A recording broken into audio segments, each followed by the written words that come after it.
Pastourelles et Pastoureaux, bienvenue tout le monde. Bienvenue au premier stream officiel de Kingdom Come Deliverance. Pour ceux qui se joignent à nous, merci d'être là, merci d'être présent. Gênez-vous pas si vous avez des questions dans le cours de route, on va découvrir le jeu ensemble. Ce que vous devez savoir, c'est que, comme je viens juste de l'expliquer à ceux qui sont présentement dans le chat, j'ai déjà joué un peu au jeu, mais pas beaucoup. Fait que c'est pas une découverte à 100%, mais il y a quand même beaucoup de choses que j'ai pas faites dans le jeu. Donc, ça va être le fun de découvrir ça ensemble.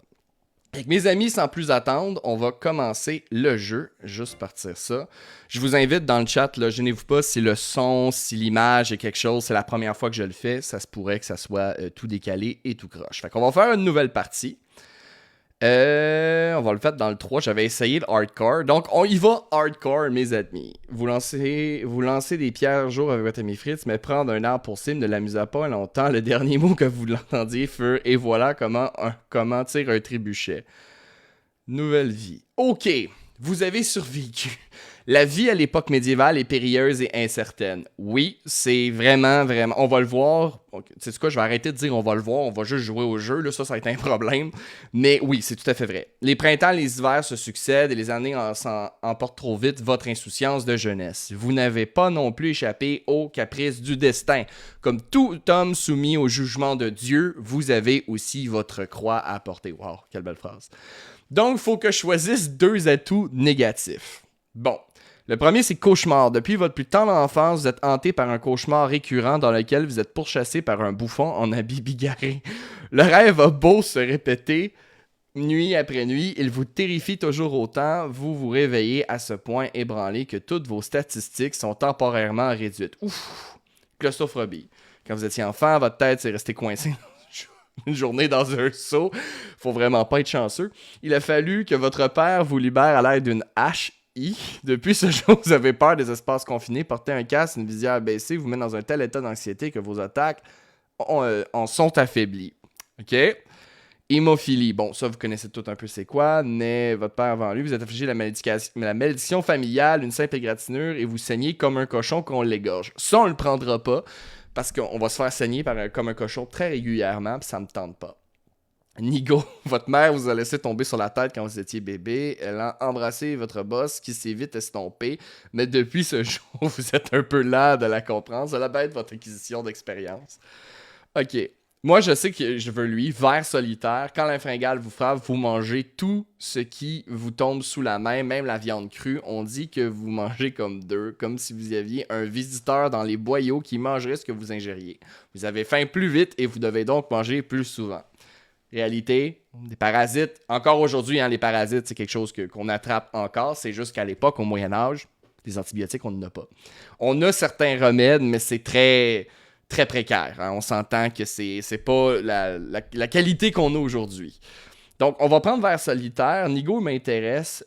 Fiti, je suis pas sûr de comprendre c'est quoi. Vous avez toujours attrapé froid et vous gardez une toux persistance. Beaucoup étaient d'avis que vous ne surviviez pas, mais vous avez fini par guérir. Néanmoins, depuis cette époque, vous avez du mal à respirer et votre endurance se génère plus lentement. Confusion, vous étiez jeune, avoir confiance du danger, mais vous êtes tombé dans un puits, tabaslac. Vous y êtes resté plusieurs heures avant qu'on vous demande de pleurer. Je pense qu'hémophilie est sélectionnée. Tout à fait, tu as entièrement raison, Mibillette. Merci de le mentionner. Je vais juste m'assurer juste un instant que l'enregistrement est en cours. Oui, merveilleux. Fait qu'on va le désélectionner. Je vais mettre Nigo. Oh, attends, je peux en choisir... Non, ok, je vais pas en choisir 4. Là, on va en choisir juste 2. Ok, 2 c'est en masse. J'ai pas envie vraiment de faire de l'asthme. Quand on va se battre en armure, ça va être vraiment fatigant. Convulsion, vous êtes tombé dans un puits, c'est ça? Depuis ce jour, non, vous êtes sujet à des convulsions, comme si vous étiez à nouveau tombé dans un puits noir glacé. Évidemment, c'est pas très bon pour la chérie, le vol à tir, ni le crochetage. J'ai l'intention d'utiliser beaucoup l'arc, étant moi-même archer, fait qu'on prendra pas ça, ça va trop... Somnambule, vous avez toujours été un gros dormeur à tel point que vous vous levez parfois dans votre lit, vous allez faire un tour. Toujours dans votre sommeil, il n'est pas habituel pour vous de réveiller à un autre endroit que celui que vous êtes endormi la veille. Ok. Ça va être génial, puis ça va vraiment rendre le jeu un petit peu plus complexe, parce que là, la carte, en fait, je vais vous le montrer, c'est qu'on voit pas notre personnage sur la carte. Fait qu'on va devoir faire comme au Moyen-Âge. Au Moyen-Âge, ben, il n'y en avait pas de carte. Ben, en fait, au Moyen-Âge, il y a des cartes, mais c'est pas... comprenez que le paysan moyen n'a pas une carte chez lui. Les repères visuels sont la chose que les gens utilisent pour se retrouver. Donc, on va vivre ça encore plus difficilement parce que là, non seulement il va falloir que moi, j'arrive à me repérer avec les repères visuels pour me retrouver dans le monde de Kingdom Come Deliverance, mais si en plus, il faut que je me réveille à des endroits random, ça va vraiment challenge cette réalité. Donc, je pense qu'on a 2 bons et on va continuer.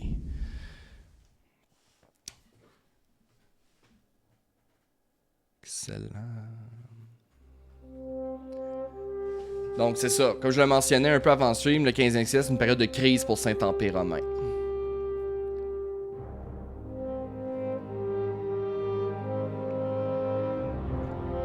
L'oisiveté de Venceslas lui a valu la version de nombreux noms, mais aussi de son demi-frère, le roi de Sigismond de Hongrie.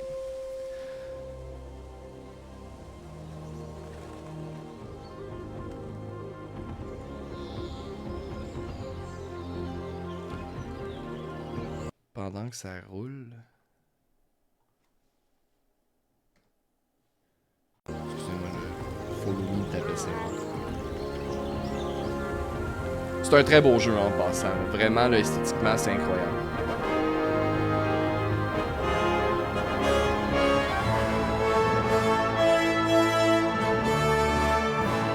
Donc, tout début du 15e siècle, on est en 1403.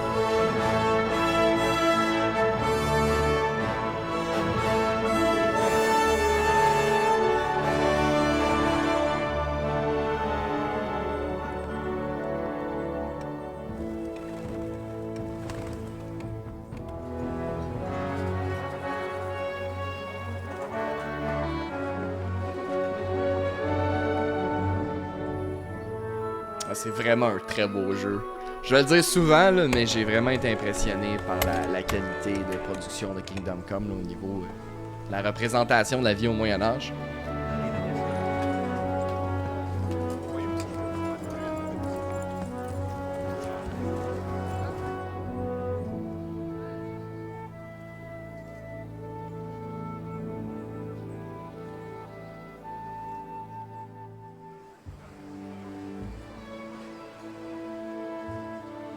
Bien le bonjour.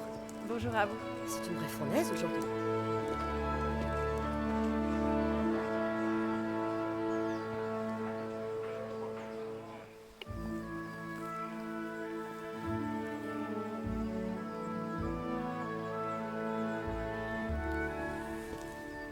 Alors, chère Marie, où en est-on? Ça avance. Ce sera réglé pour aujourd'hui. Et où diable est passé, Henri? Je veux l'envoyer me faire 2-3 commissions. Eh bien, il dormait encore quand je suis sortie. Si tard? Ce paresseux a du sang bleu. Sang bleu ici faisant référence à la Il a passé noblesse. sa nuit à boire.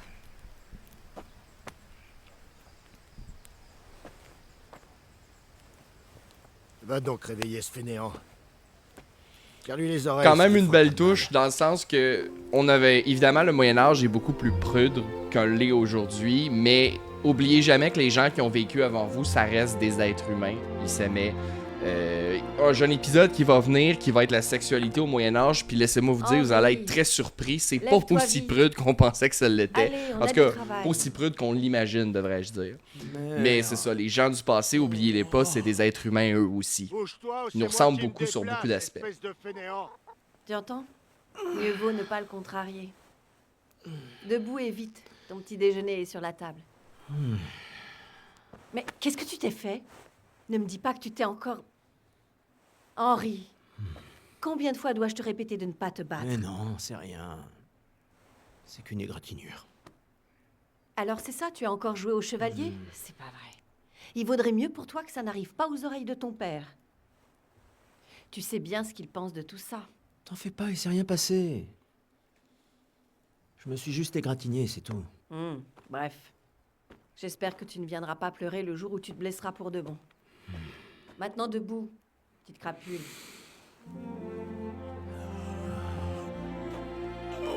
Notre personnage principal, vous l'aurez compris.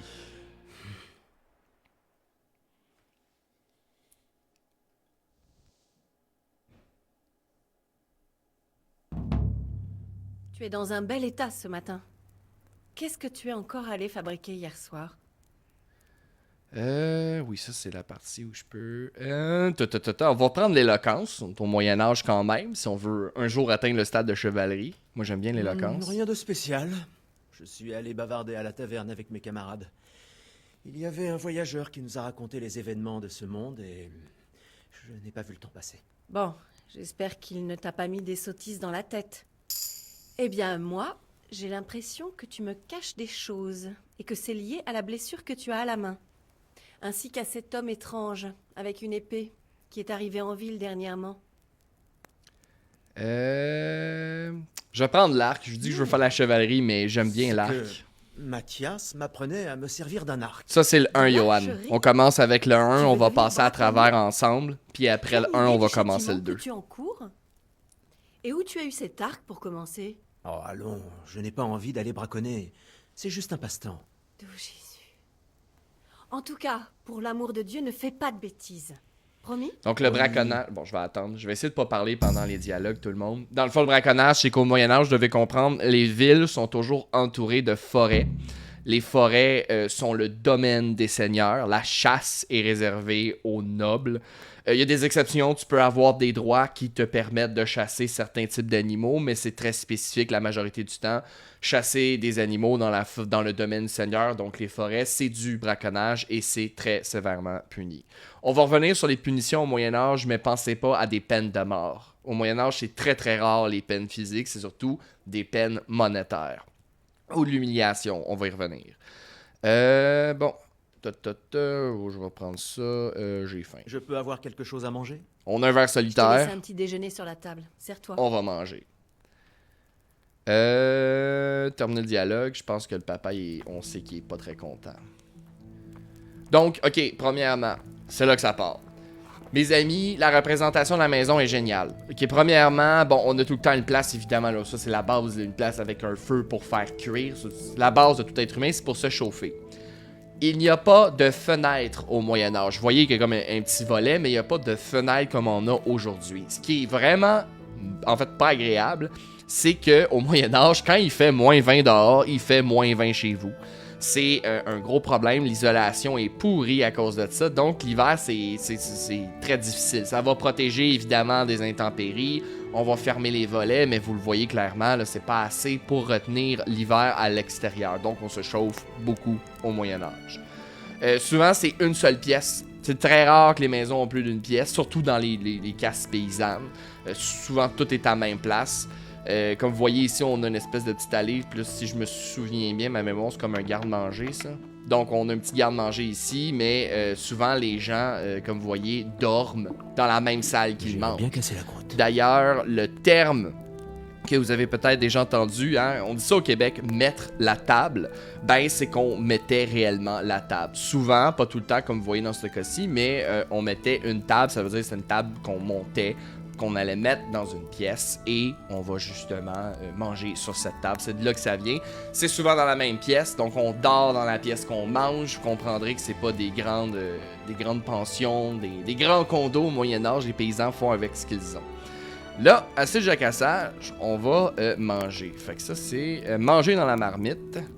Direct, on a trop faim. Fait que là, oh mon dieu, ok, mon verre solitaire. Comme vous voyez, l'indicateur en bas, j'ai encore faim. Fait que on va manger comme un porc. Oups, un fromage en moins. Oups, un autre fromage. Je peux-tu remanger dedans? Non, c'est ça, on peut juste manger une fois. Ok, on va dévaliser maman. On va prendre des pommes. Excellent. Bon, sinon, on sait où il est où le garde-manger maintenant. Donc, manger.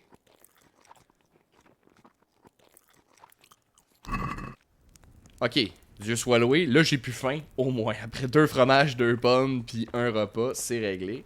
Donc ça, vous voyez, c'est le bois de chauffage. Oh, je peux-tu voler quelque chose? Bon, on va voler les carottes. Là, c'est pas du vol, c'est ma mère, donc j'ai le droit. Faut qu'elle nourrisse son gars. On va prendre des pommes, sachant que je vais en... Oups, là, j'ai accroché le piton des commandes, désolé. Crochetage facile, on n'ira pas jusqu'à voler maman, bien évidemment. On va aller voir notre père. Père qui est un forgeron. Ok. Sauvegarder, il n'y a pas de sauvegarde automatique en mode hardcore. Ça me prend un breuvage. Vous allez voir qu'on va faire l'alchimie, ça va être le fun aussi. La survie, votre santé et l'endurance actuelle sont indiquées seulement via les effets visibles dans le jeu. Fait que là, je vois pas ma barre de vie, ni ma barre d'endurance, comme dans la vraie vie. On peut évidemment, vous offrir pas de barre de vie. Donc, il va falloir décrypter les signaux. Carte navigation, la position d'Henri ne s'affiche pas sur la carte. Donc, il n'y a pas de point sur la boussole, je vais vous le montrer. Argent et équipement, pardonnez-moi, les commerçants paient moins les objets à l'achat, les récompenses en argent sont généralement inférieures. En revanche, les réparations complètes sont plus coûteuses et l'usage d'équipements endommagés entraîne des inconvénients plus sévères. Il va falloir entretenir une armure. Sachez que, c'est quoi le nom du jeu? Salut Yashibi, je t'avais pas vu. C'est Kingdom Come Deliverance, ça c'est le premier. Le deuxième est sorti récemment, qui est la suite de celui-ci. Donc, on va le voir, avoir une armure au Moyen-Âge, ça va être un procédé qui va être relativement compliqué parce que c'est excessivement coûteux. Hein. Ce qu'on va regarder au début quand on va commencer à se battre, c'est à trouver du métal, hein, des armes en métal. Le métal coûte très cher au Moyen-Âge et c'est pas tout le monde qui peut se permettre une armure. Mais acheter l'armure, c'est une chose, mais il faut également l'entretenir et c'est excessivement coûteux. Et les combats, les duels sont plus réalistes, les attaques ont plus d'impact, c'est un peu ça que je voulais. Donc je vais me faire péter en deux probablement la majorité de ce playthrough, mais on va avoir une expérience qui se veut authentique le plus possible. Donc juste vous montrer sur la carte, donc ça c'est la carte du jeu. Évidemment là, les zones avec les nuages on les a pas découvertes, mais il n'y a pas de mention où je suis. Ça veut dire que pour me retrouver, ben, il va falloir que je me fie au village, aux monuments comme les églises, etc. pour me retrouver. Fait qu'en forêt, on va avoir du plaisir. Donc, on va aller voir le père. Donc, juste rapidement, là, typiquement Moyen-Âge, donc on a des habitations qui sont autour d'une place forte, que je veux juste aller voir ici. La place forte, c'est le domaine, évidemment, où le seigneur vit. De principe, au Moyen-Âge, c'est assez simple. Les gens, en fait, qui travaillent la terre et les commerçants sont autour de la place forte.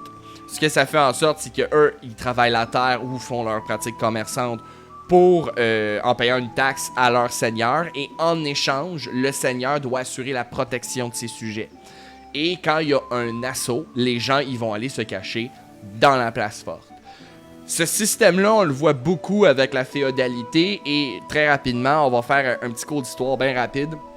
Ce qui s'est passé, pourquoi est-ce qu'on a eu la féodalité? La féodalité, c'est une réponse aux invasions durant le 8, 9, 10, 11e siècle, entre autres des Magyars et des Vikings. Qu'est-ce qui se passe?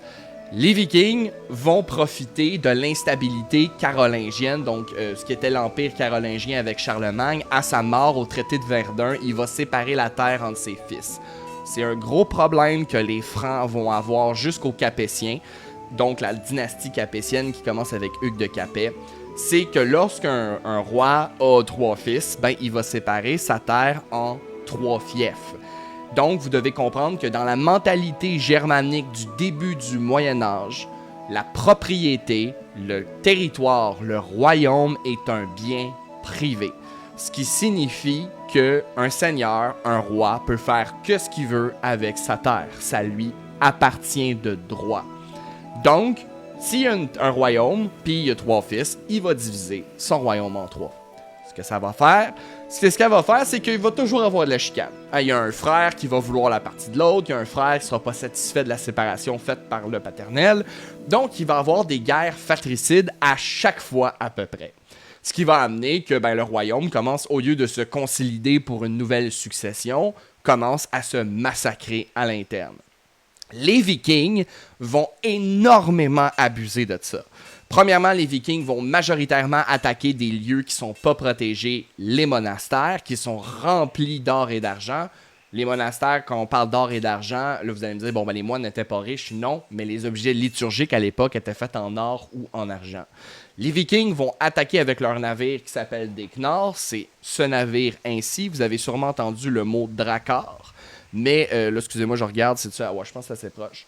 Le mot Drakkar n'existe pas, c'est une conceptualisation du 18e siècle, une invention, devrais-je dire, faisant référence à la proue, excusez-moi, je vais vous montrer, à la proue en tête de dragon, là, excusez-moi, je regarde le stream en même temps, j'espère que vous voyez quand même bien. C'est de là que vient le terme Drakkar, mais ça a été inventé bien après l'époque des Vikings. En fait, les Scandinaves appelaient ces navires des Knarr. Ces navires sont rapides, efficaces et ils dominent les eaux. Hein. La navigation au Haut Moyen-Âge est assez terrible. Du 5e siècle au 10e siècle à peu près, il n'y a aucune évolution majeure dans la navigation au Haut Moyen-Âge.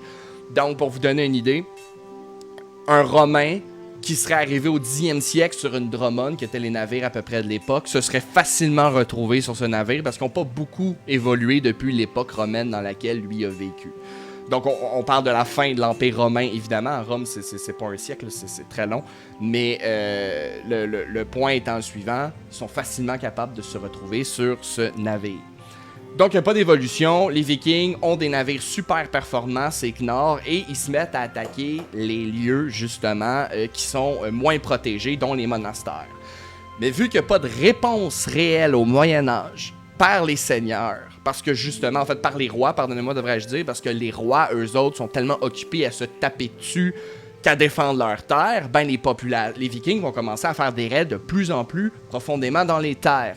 Leur navire va leur permettre, entre autres, de passer sur les fleuves, à cause qu'ils ont la cale, justement. Vous voyez que la coque, pardonnez-moi, ne descend pas profondément dans l'eau, ce qui leur permet d'aller même sur les fleuves.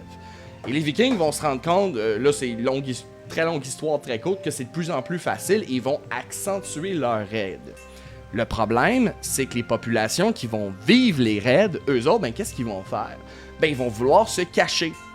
Ils vont vouloir appeler à l'aide. Parce que justement, eux sont terrorisés, il n'y a personne pour les défendre. Et ce qu'ils vont faire, c'est qu'ils vont commencer à se cacher chez des comtes, entre autres, des personnes avec des avoirs fonciers qui possèdent, on regarde l'écran, une place forte. Et tranquillement, pas vite, dans les expéditions, il n'y aura pas juste les Vikings, il va y avoir aussi les invasions magyars. Les gens vont commencer à graviter autour de ces places fortes parce que le pouvoir royal fait rien. En fait, le pouvoir royal est tellement occupé à s'entretaper entre eux autres qu'ils ne protègent pas les populations locales. Ce que ça va faire, c'est que les gens, ces comtes, ces personnes avec de grands avoirs fonciers au Haut Moyen-Âge vont commencer à administrer leur région et assurer la défense de leurs terres de façon autonome. Vous avez la naissance de la féodalité. Parce que quand les Vikings vont être christianisés et pacifiés, que les Magyars vont s'être aussi christianisés et installés en Hongrie, quand les rois vont finalement justement terminer toutes ces querelles, que le climat politique en Europe va se calmer, ben quand les rois vont dire « Ok, maintenant les pouvoirs sont tous à moi », ben les seigneurs qui, eux, ont assumé la défense de leur petit fief, qui ont assumé la défense de leur serf, donc de leurs, si vous voulez, paysans qui travaillent pour eux, ne voudront pas reconcéder les pouvoirs qu'ils ont acquis pendant ces invasions. Donc le roi, pour citer dans le système féodal, un roi, c'est un seigneur parmi les seigneurs. Il est un seigneur lui aussi. Et là, je m'excuse, on parle beaucoup, on va jouer, je vous le promets.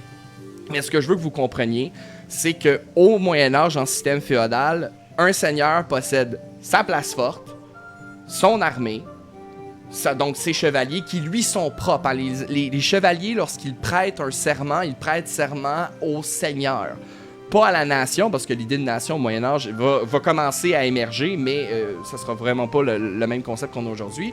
Ils prêtent serment pas au roi, ils prêtent serment à leur seigneur. Donc chaque fief, chaque seigneurie a un seigneur qui a sa propre petite armée pour défendre sa terre. C'est l'équivalent aussi pour le roi. Le roi, techniquement, est supposé être en haut des seigneurs, mais c'est en réalité sa force politique, c'est sa seigneurie à lui, hein, c'est un roi mais aussi sa seigneurie, c'est ses paysans qui lui ont prêté allégeance et ses chevaliers. Donc ça veut dire que l'armée au Moyen-Âge est énormément fragmentée. Et ça pose problème. On va le voir plus en détail, mais je veux que vous compreniez, on est au Moyen-Âge. À la fin du Saint-Empire romain germanique, là c'est... Ok, là, je m'excuse, je parle vraiment beaucoup. On va jouer. Dernier aspect. Le système féodal va voir le jour justement en Europe, surtout en France, et ça va s'étendre partout à travers l'Europe, sachez-le. Mais en France, la particularité, c'est que quand le système féodal va s'implanter, quand les rois vont reprendre le contrôle un peu de ce climat politique, ils vont vouloir recentrer le pouvoir. Plus on avance dans le Moyen-Âge, plus en France, le pouvoir se centralise. Hein. Les rois de France vont commencer à faire ressusciter ce qu'on appelle le droit romain. Pourquoi le droit romain? un empereur, une religion, une loi. Vous serez d'accord, pour un roi, il n'y a rien de plus merveilleux que ça. Donc, en France, plus on s'approche de la fin du Moyen Âge, en réponse à la féodalité qui est très morcelée, les rois vont vouloir centraliser le pouvoir chez eux. Et qu'est-ce qu'on a quand on arrive à l'époque moderne, à la dite Renaissance et l'époque moderne? On va avoir des monarchies de droit divin, le pouvoir le plus centralisé possible. Dans le Saint-Empire, là où nous sommes présentement, c'est un peu l'inverse. Le Saint-Empire commence avec Othon Ier, qui est un empereur. Et plus on va avancer dans le Moyen-Âge, plus il va se morceler. On va le voir dans le jeu, il y a un climat politique instable. Il y a des villes qui vont se rebeller aussi. Et je donne un autre exemple. L'ordre des chevaliers teutoniques va perdre son contact au traité de Thorn avec le Saint-Empire et va devenir, à l'époque moderne, la Prusse. En somme, plus on avance dans le temps au Moyen-Âge, plus la France centralise son pouvoir. Plus qu'on s'approche de la fin du Moyen-Âge avec le Saint-Empire, plus il se décentralise. Fait que c'est le chemin inverse. Rassurez-vous, on va voir plein d'exemples en jouant. Là, je ferme ma boîte, on va jouer. Faut aller voir mon père. Papa, j'ai trop bu hier. J'ose-moi. Quel est ton problème, Henri? Tu ne m'as pas entendu t'appeler? Qu'est-ce qu'on dit? Désolé, je faisais un petit tour. Excuse-moi, papa. Je me promenais et je n'ai pas vu l'heure passer. J'avais comme Le papa est pas très content qu'on a parlé longtemps. Ah, mon garçon. Quand est-ce que tu auras un peu de plomb dans la tête? Bref, nous avons du pain sur la planche aujourd'hui. Je vais terminer l'épée pour le seigneur Radzig. Et j'ai besoin de ton aide. Pourquoi? Il me manque du charbon. Cours m'acheter un sac au charbonnier sur le marché. Il va me falloir de l'argent. Oui, justement. Kunesh me doit encore de l'argent pour une hache, un marteau et les clous que je lui ai vendus il y a un mois. Sans parler de ses anciennes dettes. Va lui dire de me payer pour au moins la hache et le marteau. Bon, Ça couvrira on s'en les va. frais du On charbon. va collecter des Kunesh, dettes. C'est ivrogne. Je vais m'amuser. Ma foi, tu es en âge de pouvoir gérer ça. Sinon, dis-lui que la prochaine fois, je viendrai en personne lui clouer les fesses avec ce marteau et ses clous. Il sera ravi d'entendre ça, aucun doute. C'est tout? Pas tout à fait. Le chambellan du château a la garde en croix que j'avais fait graver pour le seigneur Radzig à Sasso. Tu voudrais que j'aille la récupérer? Parfait. De l'argent, du charbon, la garde en croix, c'est noté. Et de la bière. Sur le retour, arrête-toi à la taverne pour en prendre. De toute façon, je sais que tu vas y aller pour voir ta belle. Mais assure-toi qu'elle soit fraîchement sortie de la cave. Elle s'appelle Bianca. Bon, nos C'est premiers ça. amours. Donc assure-toi que Bianca m'en donne une bien fraîche. Allez, file. Le travail n'attend pas. Excellent, donc allons chercher ça ensemble. Ah, c'est beau tous les détails qu'ils ont mis sur la petite forge. Là. Oh, toutes les lames qu'il a commencé à préparer. Je sais pas au Moyen-Âge, tu sais, la production d'épées par les forgerons, c'était quoi? Ça me semble beaucoup, mais peut-être que c'est sa spécialité aussi. Notez que je suis pas forgeron, là, j'en ai aucune maudite idée, fait que je sais pas nécessairement à quel point tes commandes... Ah ben gars, non, ok. Il y a beaucoup d'outils. J'avais juste vu les épées parce que vous comprendrez que les épées c'est un marché très spécifique, c'est les nobles qui peuvent se le permettre, mais les outils comme pour Kunesh qu'on va aller chercher, ben ça au Moyen-Âge ça t'en prenait des outils, c'est le forgeron qui les fait. Donc c'est beaucoup. Ah voyez, il y a plein d'outils ici, donc mes amis, j'ai dit n'importe quoi, la majorité du stock c'est des outils, ça fait un peu plus de sens dans ma tête. Parce qu'il y a beaucoup plus de gens qui vont acheter des outils que des armes extrêmement dispendieuses. Là je me souviens de la partie du tutoriel quand même assez bien. Faut qu'on aille chercher le pommeau ici. Vous le voyez, il s'affiche sur ma carte en haut. Non, Alex, surprenant, joue au premier, puis on va jouer au 2 après. De même, Henri. Comment vas-tu? Je viens de la part de mon père. Nous forgeons une épée pour le seigneur Radzig, dont le chambellan a la garde en croix et le pommeau. Mon père les a fait graver à Sasso. Exact, tout est ici. Le chambellan nous les a confiés pour te les donner. On a pu les admirer. C'est superbe. Je n'ai jamais vu un ouvrage aussi délicat. J'ai hâte de voir l'épée. Fais bien attention de ne pas la bâcler. J'ai déjà bâclé quelque chose? Par où je commence? Ah, tais-toi et donne-moi tout ça. Sinon ce soir, je viens te botter le cul. Sur le champ, votre majesté.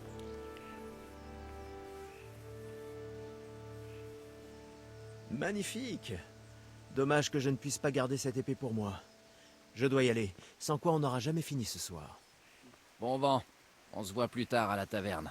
Ça oui, après tout le travail que j'ai abattu aujourd'hui, il se peut même que je paye ma tournée.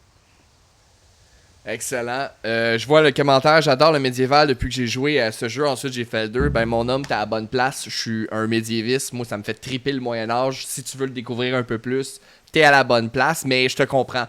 Le Moyen-Âge, à mon avis, là, tu vas dire que je prêche pour ma paroisse, t'as raison. C'est la partie la plus intéressante de l'histoire. Il s'est tellement passé de choses au Moyen-Âge sur ce millénaire. Moi, c'est ma période préférée. Fait que bienvenue. J'espère que tu vas apprécier ton passage. Je veux faire un petit commentaire sur le dialogue qu'on vient d'avoir. Dans les films, on montre souvent qu'il y a un rapport vraiment de domination entre les nobles et les paysans. Il y en a un, laissez-vous pas dire le contraire. Mais vous voyez la blague que, justement, Henri fait, qu'elle allait leur botter le cul, et eux qui ont dit « Votre Majesté ». Les gardes et les gens, les paysans, c'est des gens qui se connaissent souvent. Et même si c'est vrai qu'il y a une autorité indéniable au Moyen-Âge, on a souvent cette image-là dans Hollywood que les seigneurs étaient tous des tyrans sans pitié, que la noblesse aimait ça martyriser la population. Il y en a eu. Évidemment qu'il y en a eu. Je vais faire l'argument que c'est pas exclusif au Moyen-Âge. Encore aujourd'hui, il y a des dictateurs et des tyrans. Ça l'a pas arrêté.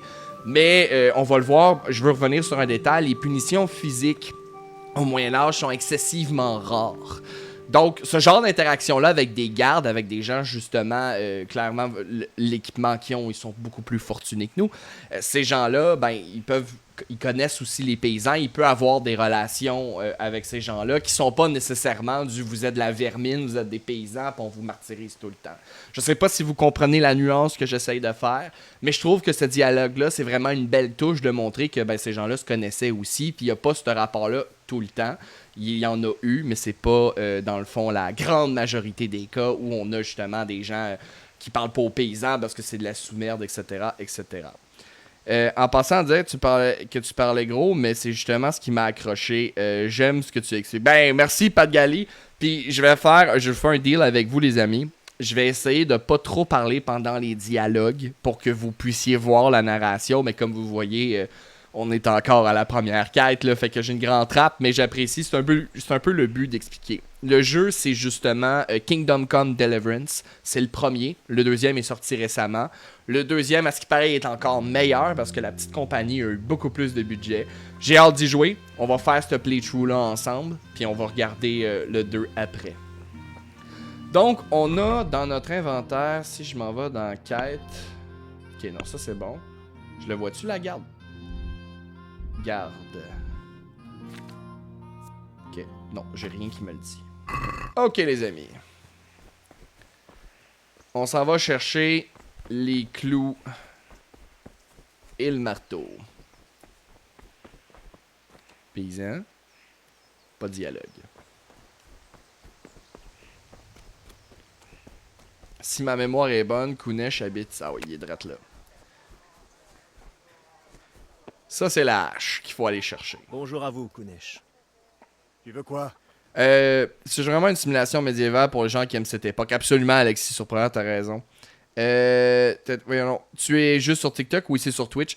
L'enregistrement que vous assistez présentement va être disponible uniquement sur TikTok, mais sachez-le, j'enregistre et je vais publier sur YouTube par la suite. Je vais faire les lives tous les dimanches à midi à peu près.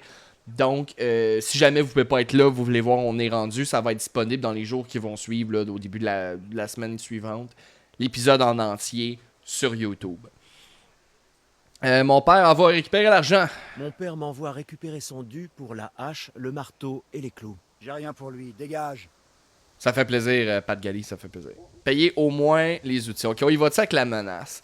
Là, j'ai déjà joué, puis je sais que notre personnage sait pas se battre. Fait que je vais y aller pour la négociation, parce que j'ai essayé de le tabasser la première fois, puis ça n'a pas marché. Vous savez que votre dette envers mon père ne se limite pas à une simple hache et un marteau. S'il allait voir le bailli, vous seriez dans le pétrin. Payez au moins les outils si vous n'avez pas le reste. Je t'ai dit que j'avais pas d'argent, petit merdeux. Dégage d'ici ou la hache va me servir. Alors, finalement, je pense qu'on n'aura pas le choix. L'éloquence. Je sais que votre vie n'est pas facile. Votre femme vous a quitté, la picole est chère, Et vous êtes aussi utile qu'une roue carrée. Ça va pas m'aider, ça, par contre. Mais je ne Ça va repartirai pas les m'aider mains vides. pantoute. Fils à putain, comment t'oses me parler ainsi? Ton voleur de père t'a pas appris les bonnes manières, hein? Je vais te les inculquer, moi. Bon, ben, je voulais pas me battre, c'est raté. Mince. Ah, ça se passe bien! Ah non, laisse faire, vraiment pas. Comment je bloque? Ah non, mes contrôles sont... Oh mon Dieu Seigneur, les amis, ça va pas bien. Ok, mais... Le piton pour bloquer, c'est pas clic droit. Vraiment, pour vous faire soigner. Mérité, sale gosse. Et ton vieux peut aussi aller se faire foutre. Bon, un instant. Je vais juste aller, parce que je comprends pas, j'ai le piton pour... Commande.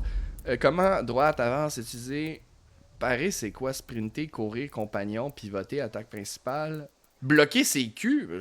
Seigneur Dieu, c'est pour ça que je comprenais pas ce qui m'arrivait. Ok. Conflit entre les touches.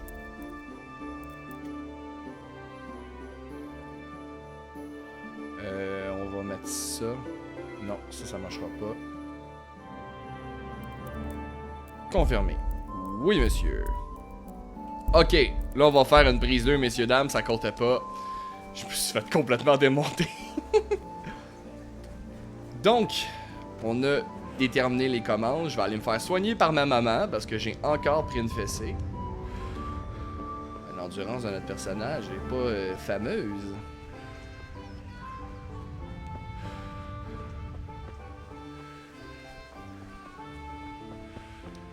Maman, j'ai encore pris une fessée. Maman! Ah! Maman! Je suis blessé. Je n'arrête pas de saigner. Oh, allons. Cesse de pleurnicher comme un bébé et montre-moi. Et voilà, c'est réparé. Il faudrait que tu saches faire ça tout seul. Merci, maman. Elle a entièrement raison.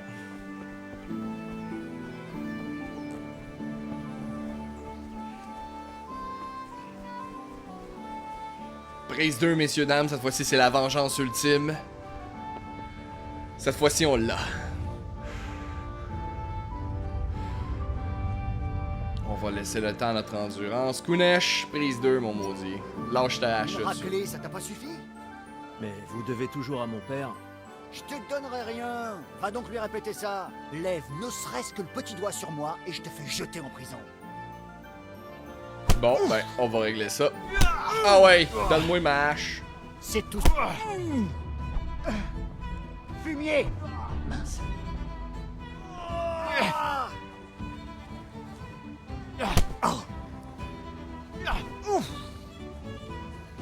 Ah ouais! Ah non, ça j'aurais dû bloquer. Non!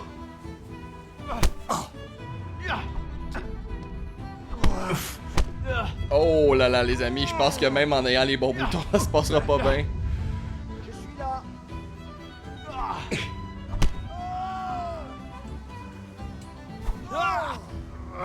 Oh, ça se passe mal. Comment il esquive? Topsy-Diré. Ouais, comme vous voyez, on lance pas des gros coups de poing, il me semble que ça fait 4 fois que je le tabasse, pis Ah! Non. Ah ouais! Tombe! Ah mon dieu. Oh! Combat à main nue, ça vient de monter de niveau, messieurs, dames. Oh là là là! Malédiction. Bon, Monsieur Key, c'est Kingdom Cup Deliverance. Ah ouais! Putain, bloqué.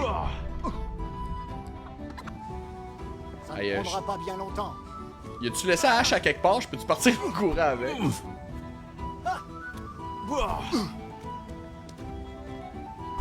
Oh mon dieu.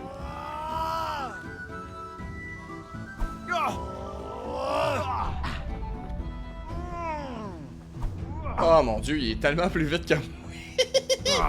Putain! Ah, puis il m'a tout le temps.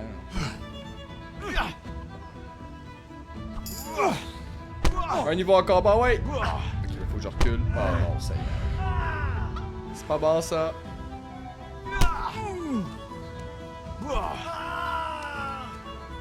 Putain! Oh non! Je pensais que je l'avais! Hey, Kunesh, ça se bat. Oh mon Dieu Seigneur, les amis.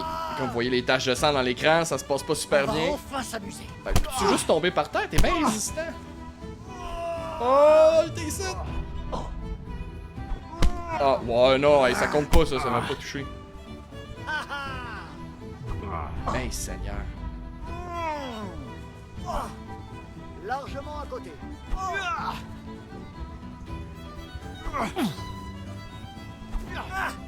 Seigneur, veux-tu pas juste tomber par terre? Putain. Ah, il saigne un peu lui aussi, les amis. Oh, mon Dieu, Seigneur. Oh!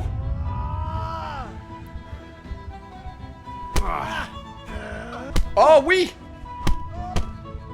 Je pense qu'il se rend. Oh mon Dieu Seigneur, mes amis, j'étais vraiment pas certain que j'allais avoir. Ça prend du temps de skill en même temps. C'est pas grave, tu prends des skills en même temps. Ouais, non, c'est ça. Ouh! Hey, mon Dieu, il m'a amoché, relâché, sans conscient, laissé partir.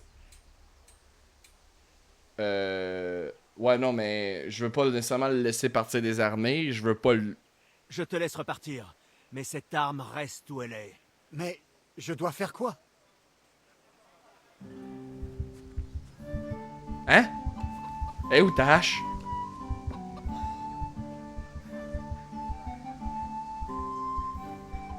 Ok, je suis pas tellement certain.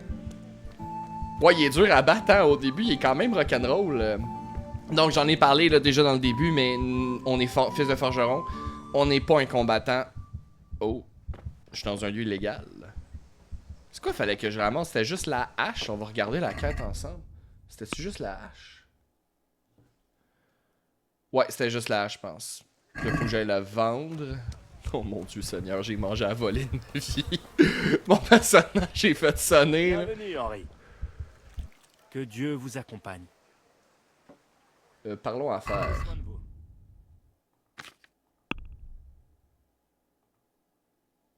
Oh Seigneur, ça vaut rien. Panier, hache de Kunesh. Conclure un marché, on va essayer de négocier. Ah non, fallait que je négocie. Oh mon Dieu Seigneur.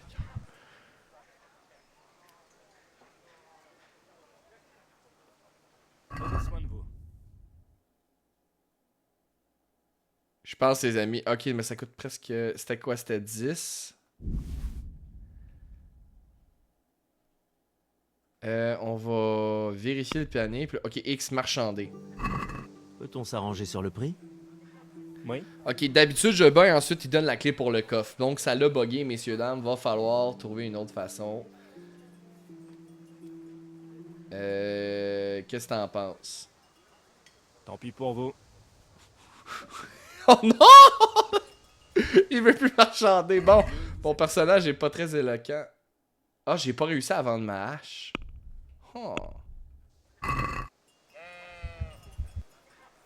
Parlons affaires.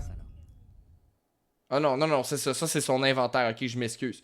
On a réussi à vendre la hache, mais il va falloir acheter nos 10 charbons. Pour le total de... Ah, mais là, j'ai pas assez d'argent. Oh, les amis, je me suis fait... Ouf! Ok. Seigneur, quoi faire? On va... Ok. Qu'un instant... J'aurais dû regarder ça avant. Je pensais que c'était plus automatique. Paramètres de commande. Je veux sprinter, s'accroupir. Et voilà. Donc, on va faire une tentative. Ok, oui, ça prend des crochets pour ouvrir les coffres. Hein? Un coffre fermé à clé. J'aurais besoin d'un crochet. Peut-être que Fritz en a un sur lui. Excellent. On va aller chercher un crochet. Rapidement, on va aller se faire... Attention, vous marchez. Il s'est rien passé. Non, non. Oups. Heureusement qu'on est sortis, les amis, parce qu'on se faisait avoir la main dans le sac. Ok, parfait. On va aller se faire soigner par ma mère, parce que clairement, mon personnage ne va pas bien. Par la suite, on va aller chercher... un crochet, puis on va essayer d'ouvrir la serrure.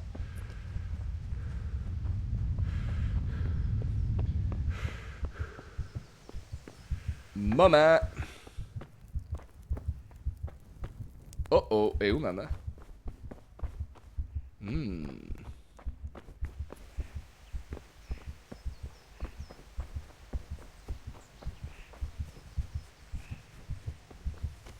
Oh non, j'ai aucune idée où ma mère. Bon, on va... Ah, la v'là. Maman. Ah. Maman. Je suis Alors, ça blessé. fait 2 fois qu'on revient, on est Je complètement n'arrête pas de magané. saigner. Oh, allons. Cesse de pleurnicher comme un bébé et montre-moi.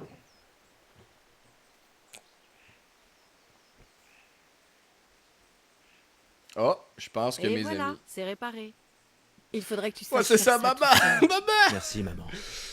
Comme quoi, même au Moyen-Âge, quand ça va pas, on s'en va voir notre maman. C'est quelque chose que j'ai jamais changé. Bon. Fritz. Fritz, il est au bar. Ça tombe bien, il faut que j'achète une bière. À Bianca. Toi, je peux-tu te voler ton charbon? C'est-tu dans tes sacs ici, mettons?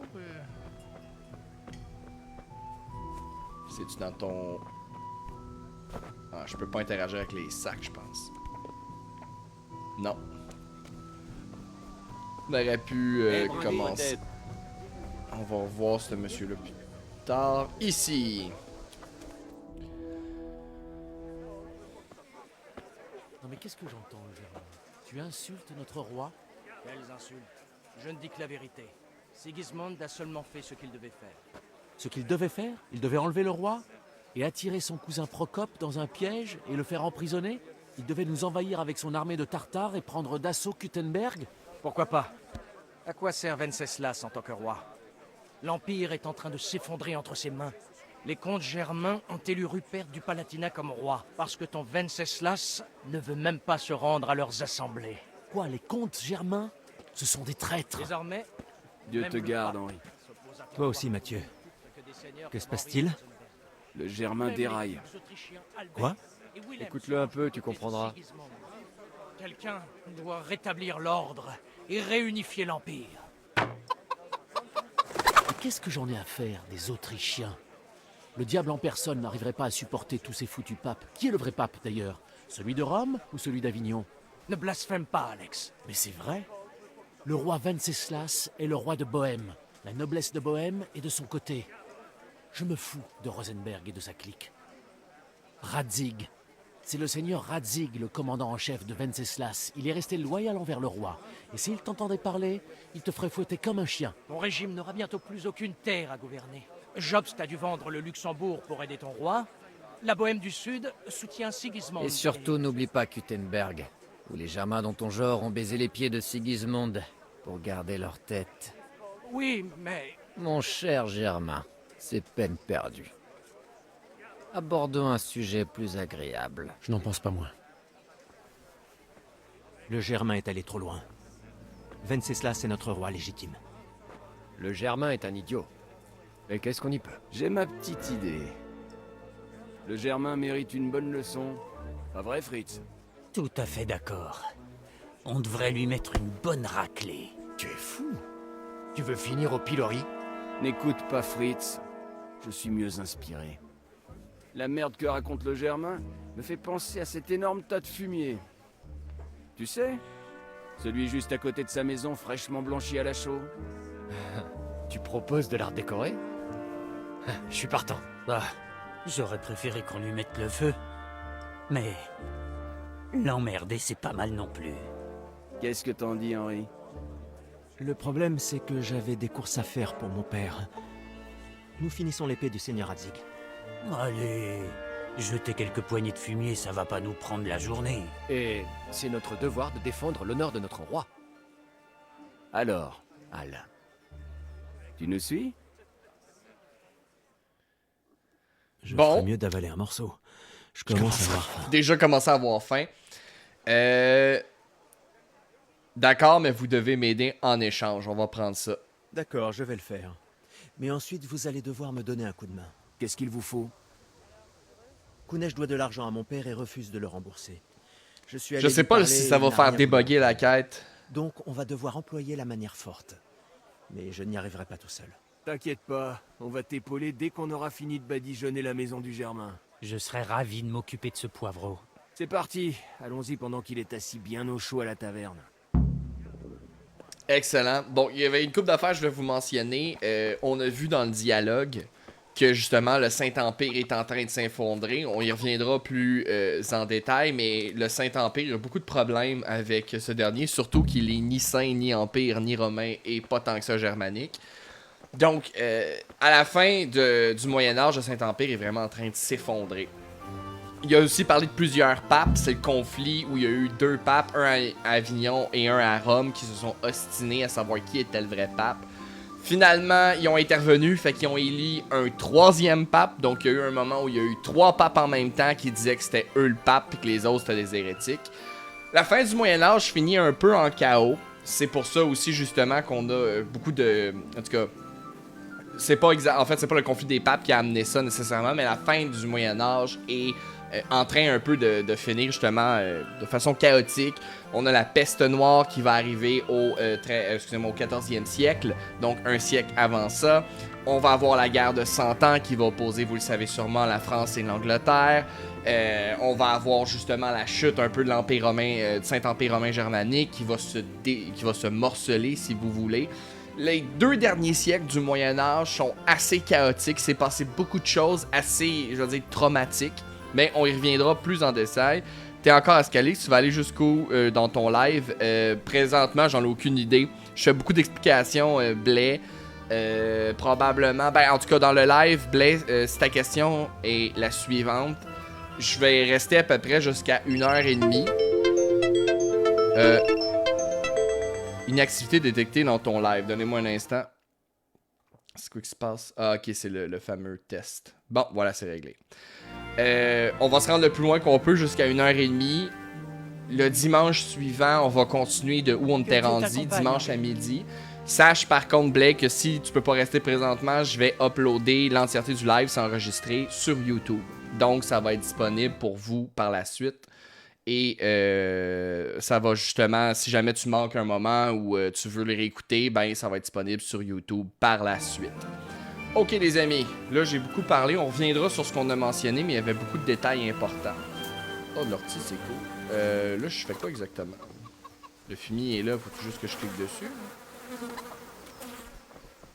On va parler à Mathieu. Alors, on le fait ou pas? Attends. Salut Jean, c'est le 1. J'ai joué un peu au 1. Je me suis rendu pas vraiment loin dans la quête principale. J'ai fait quelques quêtes secondaires. Donc c'est pas une découverte du jeu. Mais quand même une découverte dans le sens où il y a beaucoup de choses que j'ai pas faites. Pourquoi moi?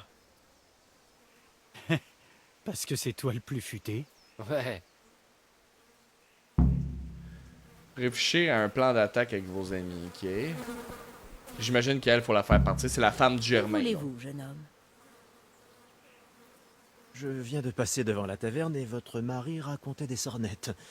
Alors je me suis dit qu'on devrait le ramener à la maison avant qu'il ne lui arrive quelque chose. Quel genre de sornette?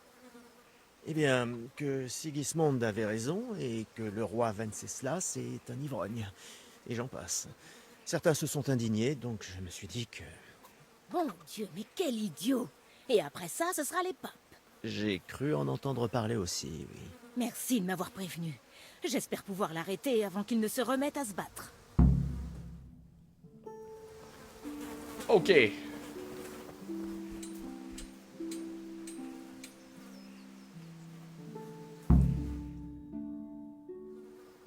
Bon. Donc, c'est comme il expliquait, ça avait été refait en show. Donc, un procédé qu'on obtient justement avec le bois. Et on s'en servait justement pour, si vous voulez, donner une couleur au bâtiment. Ça a été utilisé dans l'histoire régulièrement. Les Aztèques et les Mayas s'en servaient beaucoup lorsqu'ils dirigeaient leur temple. C'est d'ailleurs une des raisons pourquoi... en tout cas, je vais me taire. Presque. Ça, ce serait amusant. Ça, c'est pour Sigismond. Donc, on lance la merde. Merde à tous les Germains. Bande de gueux. Qu'est-ce que vous foutez là, bordel? Hé Hans, tu vois pas? On s'occupe de redécorer votre maison. C'est pour les propos que ton paternel a tenus sur ce traître de Sigismund. Alors on n'a pas vraiment le choix. Enfant de catin, je vais vous retirer votre sourire narquois. Oh, j'ai hâte de te voir à l'œuvre. Qu'est-ce que tu fais ici, Zbiszek? Est-ce que tu prends la défense du Germain? T'as envie de devenir le larbin de son peuple? Bon. Connard, ça tu vas me le payer. Bon, malheureusement... Ok, on est super en mode. Oh oui! Oups. Ok, c'est bon. C'est pas comme Kunesh, mes amis, ça se passe mieux. C'est aussi un 2 contre 1, ça aide. Ok, good. Lui abandonné. Ah, on n'oublie pas, en histoire comme au Moyen-Âge, la loyauté, c'est dans les films. Courez, bande de lâches! Nous aussi, on ferait mieux de partir. Et, il faut... Attends, faut s'enfuir, on a gagné! Pourquoi on s'enfuit? Ah, Seigneur, je comprends pas, on est en train de gagner. Ah, échapper au huissier. Ok, on veut pas se faire attraper, ça fait plus de sens. On veut pas finir au pilori. Hein?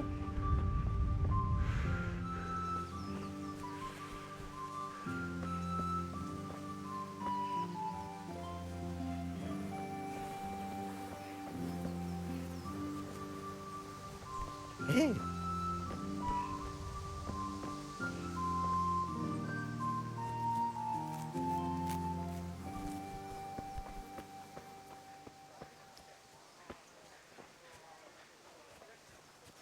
Donc, on a échappé au pilori, d'après moi. C'est pas mal fini. Maintenant, on va voir si je suis capable d'obtenir les clous.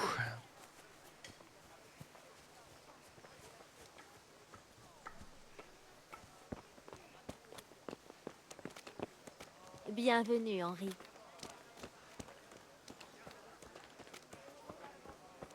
Ça, c'est Mathias. C'est lequel, Fritz? Ok, c'est lui. C'est à lui, il faut que je parle une fois que c'est fini. Tout le nécessaire pour apprivoiser Mère Nature. Des choux! J'ai toute une gamme d'ustensiles utiles et d'appareils divers et variés. Venez acheter. Je pense qu'ils se rejoignent. On se rejoint justement chez Kunesh. Je sais pas si ça va marcher. Ah.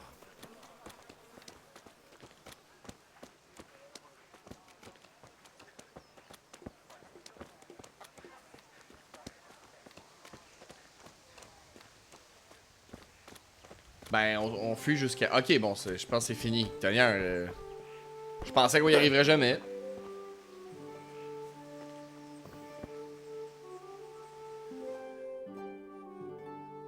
On a réussi à régler son compte. Ah, c'était moins une, hein? Ce vieux croulant n'avait pas la moindre chance. C'est vrai, mais j'ai un peu peur que ce salaud de Hans finisse par nous balancer. Et alors? Moi aussi, je peux moucharder sur lui. Et qu'est-ce qu'ils peuvent nous faire pour un peu de purin? Pas faux. Personne n'a beaucoup d'estime envers le Germain, de toute façon. On fait l'aide avec Kunesh, messieurs, dames. Bien sûr. Ça part. Tu nous as aidés. Alors c'est à notre tour. Alors au travail.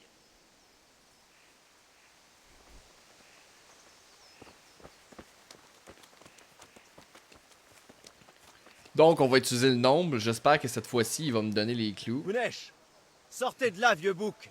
J'ai quelque chose à vous montrer. Henri, ravi de te voir ici.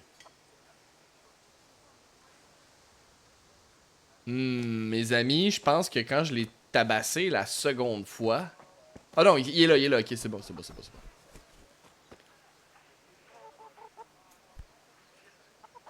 Qu'est-ce que tu veux? Je dois te mettre une raclée ou appeler un huissier? Et c'est un peu pour voir, vieux soulard. Ok, mes amis. Tu es condamné. Donc, comme au Moyen-Âge, en histoire, la loyauté, c'est pas pratique. Bon. Bon, c'est bon. J'abandonne. Prends ce que tu veux. C'est pas grand-chose, mais c'est tout ce que j'ai. Compris? Excellent. Bon, la clé de Kunesh. On s'en va chez lui. On ouvre son coffre et voilà le marteau, les clous. Ah, c'était pas. Oh, la hache! C'est un marteau, fallait que je prenne. J'y ai volé sa hache. Oups. Je pensais que c'était. Bon, on a ce qu'il faut, messieurs, dames. Ça y est. On s'en va voir le marchand. Parlons affaires. On va y vendre le marteau et les clous.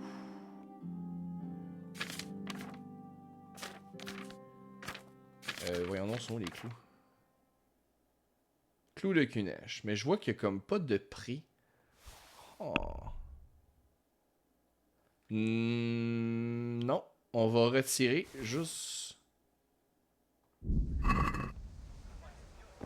Salut, c'est quel jeu? Salut Emmanuel, c'est Kingdom Come Deliverance 1.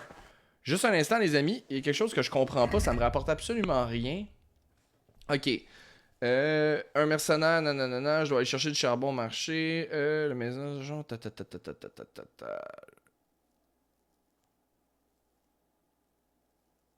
Faire les courses.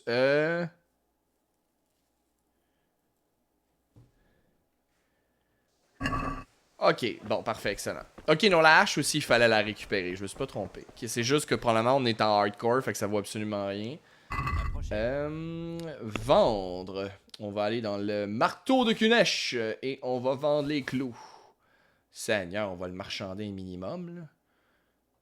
Seigneur, ça vaut rien. Marchander, s'il vous plaît. J'aimerais discuter du prix. Bien sûr, pourquoi pas. Ok. Obtenir 2.2 ou obtenir... On va essayer d'obtenir... Ah, Seigneur, 1.8 au moins. C'est bien parce que c'est vous. C'est une belle somme. Diminuez un peu vos exigences et on trouvera un terrain d'entente. Bon, d'accord. Et maintenant? Non! Ça commence à être alléchant. Un peu moins cher et ça me conviendra. J'ai accroché le piton. Ok. Fait que lui, il bougera pas. On va légaliser. Allez, j'accepte.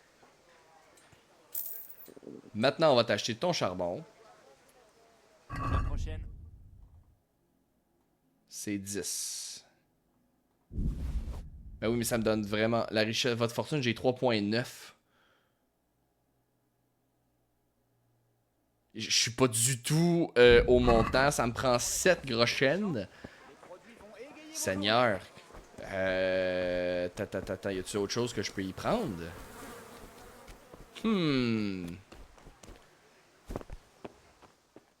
Y a pas grand-chose, par contre. Ah, je peux manger dans sa marmite. On va pas se gêner. J'ai un verre solitaire à nourrir. J'ai rien d'autre, là. Oh, ça, faut que j'arrête d'accrocher ce piton-là. Je suis désolé. Il est paumé pour vrai, hein? Oh là là! Ouais, lui, il lui reste plus grand-chose. Si t'en as pas assez, va jouer au dé. J'ai comme l'impression, Alex, surprenant, que ça va mal finir si je gamble tout. Je vais voir si au moins je peux aller me pogner la bière. Seigneur, d'après moi, c'est parce qu'on est en hardcore. Les prix étaient mentionnés qui étaient moins chers. Non, ça, c'est pas là. Wow! Excusez-moi tout le monde. Je vais essayer d'enlever la commande pour le prochain game. Non, ça, c'est bon. Ok. La taverne est sur le côté. On va aller chercher une bière fraîche.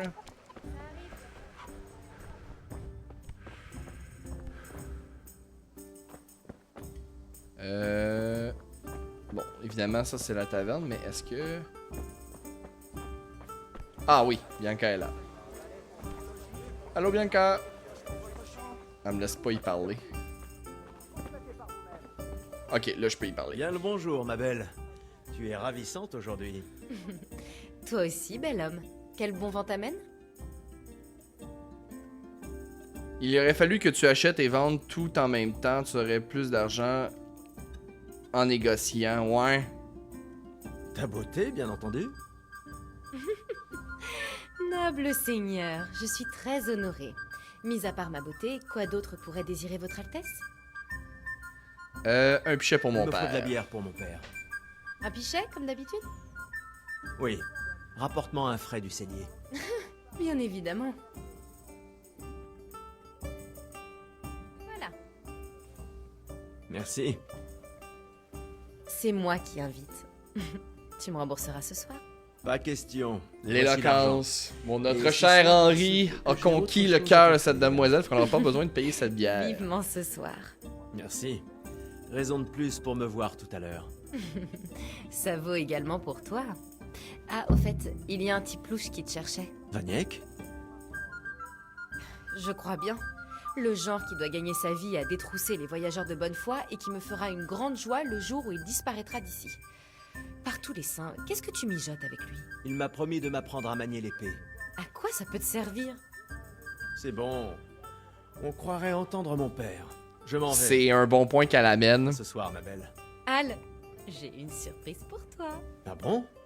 Qu'est-ce que ça peut bien être? Ton préféré, le schnapps du sauveur. Sans blague. Tu es un ange. J'espère que tu me remercieras comme il se doit plus tard. Et pas qu'un peu. Donc ça, c'est ce qui nous sert à sauvegarder dans le jeu.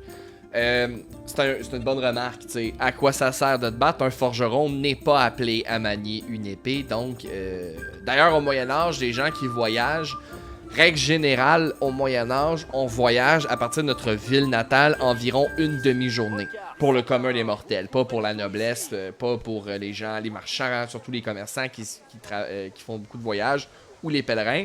Normalement, le paysan moyen s'éloigne pas vraiment à plus d'une demi-journée si vous voulez, de sa ville ou de son lieu natal, parce qu'il doit revenir. Hein, au Moyen-Âge, il faut que tu reviennes avant la tombée de la nuit, donc tu t'éloignes jamais vraiment plus qu'une demi-journée de la place où tu te trouves. Savoir te battre à l'épée ne t'est pas utile. On va le voir, les commerçants, tu sais, elle faisait mention des gens qui vont venir, si vous voulez, vous attaquer dans les rues pour vous détrousser. Au Moyen-Âge, des bandits, il y en a beaucoup et il y en a surtout dans les forêts. C'est plus facile, vous comprendrez sûrement, de vous cacher dans une forêt que de vous cacher dans une plaine. C'est assez simple. Mais c'est un risque. Quand on voyage, les routes sont risquées. Il n'y a pas de surveillance qui se fait. Il n'y a pas de... C'est pas comme aujourd'hui, évidemment, là, si vous êtes attaqué, par exemple, sur un lieu, vous pouvez appeler la police, quelque chose. Il n'y a pas ces moyens-là. Donc, les lieux éloignés des centres urbains, ben, il n'y a pas vraiment de garde qui se promène là. Donc, si vous êtes attaqué, vous êtes tout seul. Évidemment, se battre à l'épée quand vous voyagez, ça peut être utile, mais c'est pas la majorité des gens qui l'ont, qui le font, qui ont cette compétence. Ce que je veux dire, c'est que c'est vraiment les nobles qui se battaient. Parce que dans le jeu, c'est mieux de vendre en gros pour pouvoir négocier plus, c'est vrai, mais je pense que j'ai vendu les deux en même temps, j'ai plus les clous. Ouais, c'est ça, j'y ai vendu les clous également, qui me vend à un prix exorbitant. Donc j'ai 3.7. Ben je vais regarder, j'ai volé beaucoup de pommes à maman, hein, fait que est-ce que je peux les vendre? Ok, tiens, je vais vendre toutes les carottes. On va négocier les amis. On vendra pas nos vêtements. Vous obtenez 3.5. On va panier, parfait. Acheter, vendre. Non, ça c'est juste vendre, fait que...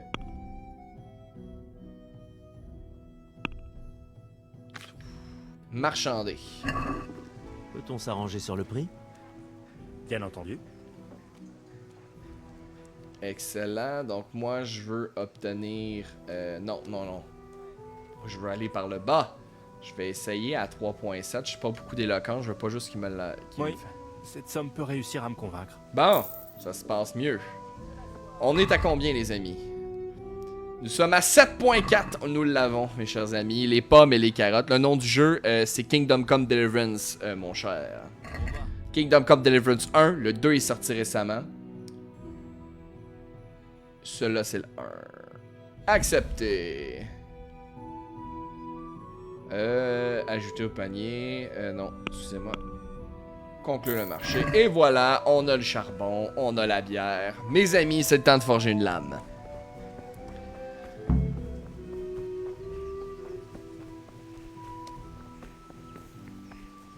Je suis vraiment, en passant, je sais que j'en parle beaucoup, là, mais c'est vraiment un très beau paysage médiéval. Vraiment, là, ils se sont donnés à fond pour recréer ça. Vous remarquez également, les chemins sont en terre. Au Moyen-Âge, à moins qu'on est dans de très vieilles villes ou qu'on est dans des villes très fortunées, les chemins sont quasi tout le temps en terre. Vous allez voir qu'on va sortir de notre village, le village natal qui est Scalis. c'est une réalité. Hein? Au Moyen-Âge, pas comme les routes romaines, on n'a pas ça, c'est des chemins de terre. Ça veut dire que les accidents de route arrivent. Donc ici, on parle, mettons, d'un essieu qui va se briser. C'était quelque chose qui arrivait régulièrement. Donc, c'est super cool de voir qu'ils ont amené justement ces petits détails-là. Je trouve ça absolument phénoménal. Il était temps. Tu as apporté tout ce que je t'ai demandé?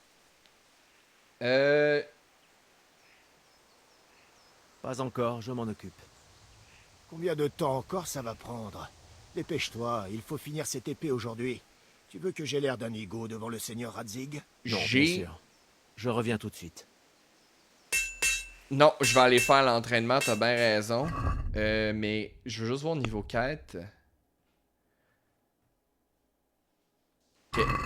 Je dois aller faire l'entraînement à l'épée, mes amis.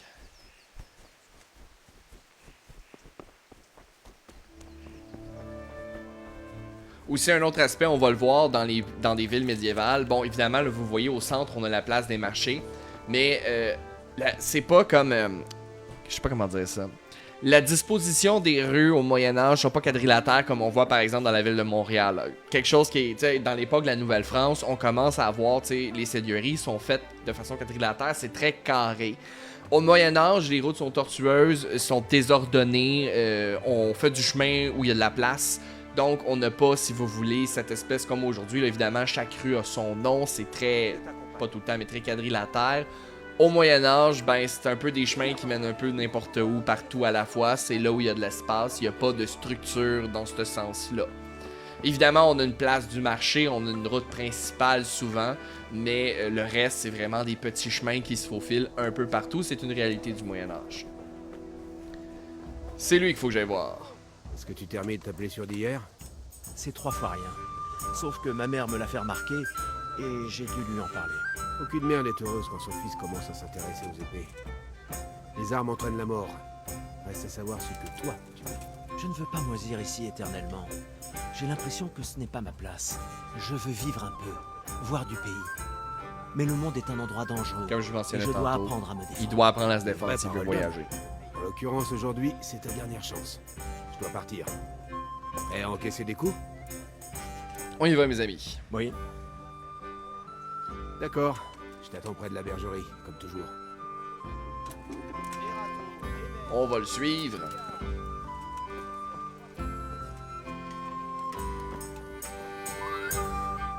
Donc, vous allez voir, le combat dans ce jeu est très réaliste de ce que c'était au Moyen-Âge.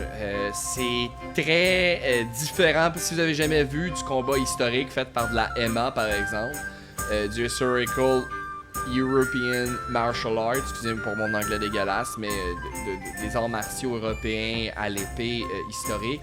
Vous allez vous rendre compte que c'est très différent de ce qu'on voit dans les films. Et la première chose qu'on va déconstruire ensemble, c'est le poids d'une arme. Une épée, ça fait pas 40 livres. Même les marteaux de guerre font pas 40 livres. C'est pas pratique. Une arme de 40 livres, c'est une arme que tu ne peux pas manier. Une arme que tu peux pas manier est une arme inutile. Ça varie beaucoup d'une épée à l'autre, ça peut varier, mais normalement, les épées, comme les épées bâtardes qui tiennent à 2 mains en plus, entre 1.5, 2.5 livres, gros max. C'est très... Même les plus lourdes, les Zweihander, les épées à 2 mains, là, les gigantesques, on atteint 6-7 livres. Au Moyen-Âge, les armes ne pèsent pas 4 tonnes. C'est la première chose que vous devez savoir. Ce stéréotype nous vient d'épées cérémonielles qui pouvaient faire jusqu'à 15 livres parfois.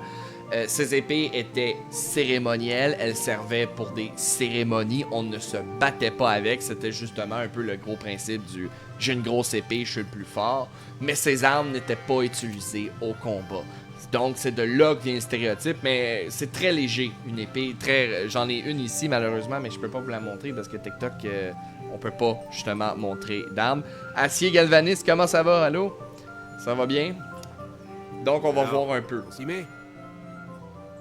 Allons-y. Bien. Et puisqu'on va se voir pour la dernière fois aujourd'hui, tu vas me montrer tout ce que je t'ai appris jusqu'à maintenant. Donc on va voir les bases du combat. Avec des épées en bois, bien évidemment. Bon. Commençons par les bases. ne reste jamais immobile. Ta vie en dépend. Bon. Là, on va se déplacer. Donc ça, évidemment, vous le comprendrez. Plus t'es mobile, moins t'es une cible facile. Bon, donc très bien. ça, c'est la base. Maintenant, essaie d'attaquer. Mets toutes tes forces dans ton attaque. Inutile de remuer l'épée dans tous les Regardez sens. déjà T'arriveras à dans rien. un premier Essaie de frapper temps de toutes la parts. position qu'il a Votre voix avec ses imprévisible. bras. Ne répète jamais Évidemment, le il tient son épée, mais les coudes sont pas nécessairement très très loin du corps. Regardez comment il déplace sa lame. Là. Les bras sont près du corps parce qu'on veut pas faire une cible. Oups, je suis peut-être un peu proche. Commence à comprendre. Parfait. Ok. Là, je vous ai parlé un peu de la structure. C'est quand même un peu, regardez, c'est compact. Pourquoi? Parce que tu veux pas que tes coudes se promènent partout et que tes coudes deviennent une cible facile. Je veux que vous portiez attention, parce que ça, c'est le fun. Ils ont vraiment pris du temps pour l'escrime. Regardez avec quelle partie de la lame il bloque. Pas mal. Regardez où mon épée atterrit. Parfait. Il bloque avec quoi? La pointe est faite pour être Un instant, plantée. tout le monde. Porte les Je stocks suis à désolé, plusieurs reprises. je viens de commencer le jeu. Est-ce que tu trouves ça bien? Je trouve ça génial, assez galvanisé. Je trouve ça incroyable. Un instant. Je peux peut-être pas vous montrer une lame sur le live parce que ça va déranger TikTok. Imaginez un simple instant que ce que c'est, que ça c'est un épée. Ok? Imaginez que ma garde est ici. Plus vous, en fait, il y a deux parties à une lame d'une épée. La première moitié vers le bas, il s'agit de la partie ce qu'on appelle le fort. Et la pointe, c'est le faible. La raison, c'est que pour retenir, si vous tenez votre arme à deux mains ou même à une main dans le fort, c'est beaucoup plus facile de résister à une lame, donc de bloquer, de dévier la lame. À l'inverse, le faible, qui est la partie la plus flexible, c'est la partie justement tranchante qu'on veut justement aller blesser notre adversaire. Ce que vous devez comprendre, en escrime, c'est très complexe, mais on va faire ça très simple. On veut bloquer avec le fort, parce que c'est là qu'on est le plus fort et que notre ennemi, justement, est le plus faible. La raison, c'est que de venir, si vous voulez, repousser une lame quand vous êtes près de votre point d'ancrage qui est la poignée, c'est beaucoup plus facile que si vous êtes sur la pointe qui va venir plier, plier, plier. Donc, en escrime, on veut bloquer l'épée avec le fort et on veut frapper avec le faible. Parce que c'est justement là où voyons donc... Tom, je t'aime. Merci beaucoup, c'est bien gentil. C'est trop bien quand tu l'expliques. Ah ben, ça fait plaisir, c'est pour ça qu'on est là, puis désolé, là, c'est la première fois que je stream un jeu. Je pense que je vais devenir pas mal meilleur avec le temps, mais j'essaye. Mais, dans le fond, ça me fait vraiment, je vais être très transparent, ça me fait vraiment prout de pas pouvoir vous montrer avec une lame, ce serait tellement plus criant. Mais ce que je veux que vous reteniez, là, on va faire ça simple, on a un jeu au complet à découvrir. Aujourd'hui, on bloque avec le fort, puis on touche avec le faible. Donc on va le voir plus en détail ici. On va mettre mon micro ici. Ok. Ok tout le monde. Bon, là notre monsieur, nous on a la fin qui commence. Là c'est quoi? C'est les tailles, les estocs. Évidemment, vous l'aurez compris, une épée, une de ses grandes forces, c'est sa capacité à embrocher quelqu'un. Vous l'aurez sans doute déjà compris. Passons à autre chose. Quelque chose qu'on fait pas par exemple avec une sans masse. sourciller. Mais si tu enchaînes les coups, j'aurai plus de mal à me défendre. Une attaque doit reprendre dès qu'une autre se termine. Ok, les enchaînements. Base d'escrime encore. Évidemment, vous allez c'est la même chose qu'à la boxe. Vous allez pas frapper là où l'ennemi a déjà ses points. Hein? Si vous vous battez à la boxe, vous allez frapper dans des ouvertures. Le but, c'est de créer des ouvertures parce que si vous voulez le pogner, hein, vous voulez le pogner, c'est la même chose en escrime. Si je frappe par en haut, puis il est déjà là, il va le bloquer.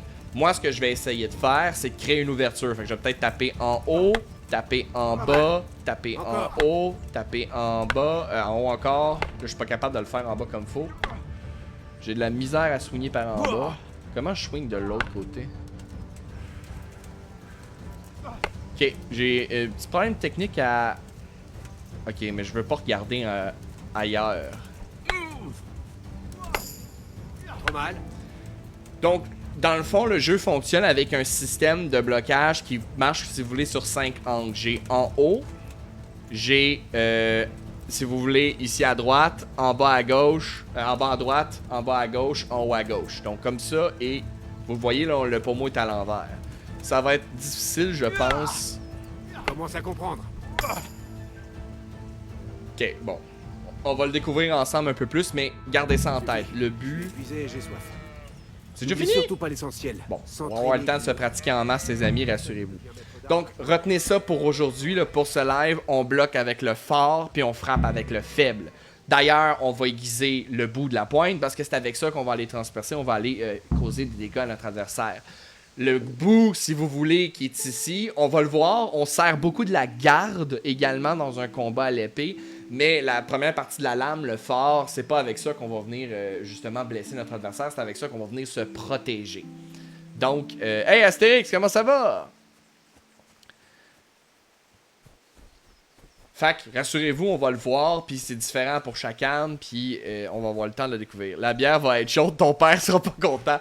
Ouais, je pense que la bière, je pense qu'elle a fini sa fraîcheur, ça fait un petit moment, là. Il sera pas content, les amis, là. D'ailleurs, moi, je sais que c'est pas l'urgence, mais il faut que je mange. Mon ver solitaire a faim, mes amis. Faut que je mange. On va aller faire ça, puis... Les objets que tu voulais. Il était temps. Tu as apporté tout ce que je t'ai demandé. Il a été patient, on va lui donner, il a le droit d'être fâché. Commencez à forger. J'ai du charbon, la garde et la bière. On peut commencer. Bravo. Alors au travail, mon fils. Qu'est-ce que tu as fait avec cette bière? Elle est plus un peu chaude. Ok, je savais pas que c'était un dialogue. Va m'en chercher une autre. Et paie-la de ta poche. La stupidité. Oh non, non, j'ai plus une scène, papa, non. Oh là là, les amis. Ah, c'est Kingdom Come Deliverance Astérix. Oh, les amis. Comment je vais faire? Attendez. J'ai combien, là? Oh, attends, c'était 0.2. Ok, c'est bon. Bon, ben, il faut racheter une bière à papa parce qu'on a trop niaisé. C'est ça qui arrive. Le forgeron n'acceptera pas une bière fade. Bière pas fade chaude, pardonnez-moi. Oh là là, là là là. J'espère qu'avec... C'est-tu Bianca, ça? Oups, non, c'est une villageoise avec qui j'ai fait volte-face.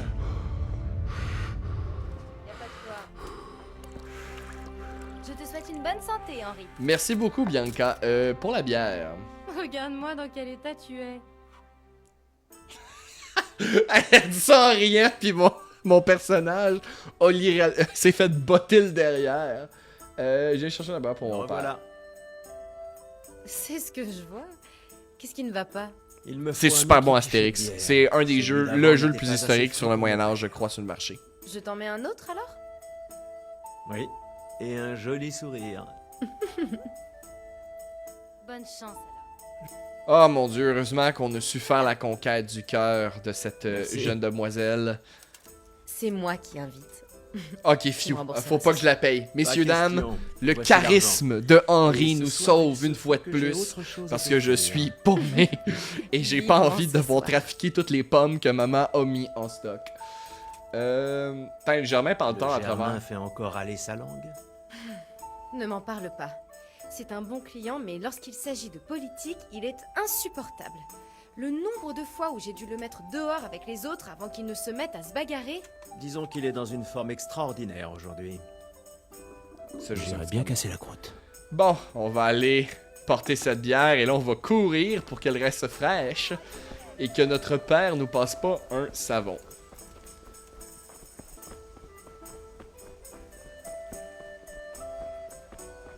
Ah oui, mais Oblivion Astérix, là, c'est le... Oblivion, j'aimerais ça vous faire un playthrough, peut-être après les Kingdom Come Deliverance. C'est sûr qu'Oblivion, c'est du fantastique, c'est pas historique du tout. C'est quand même inspiré du Moyen-Âge un peu.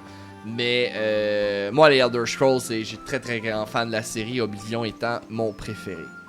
Bon, les amis, après je sais pas combien d'heures, ça fait combien d'heures qu'on enregistre ensemble? Après 1h23, mes amis, on a fini la première quête du jeu. Il était temps. Tu as apporté tout ce que je t'ai demandé? Feels Goods. Voyons, non. Peux-tu augmenter en grade dans ça, genre devenir roi?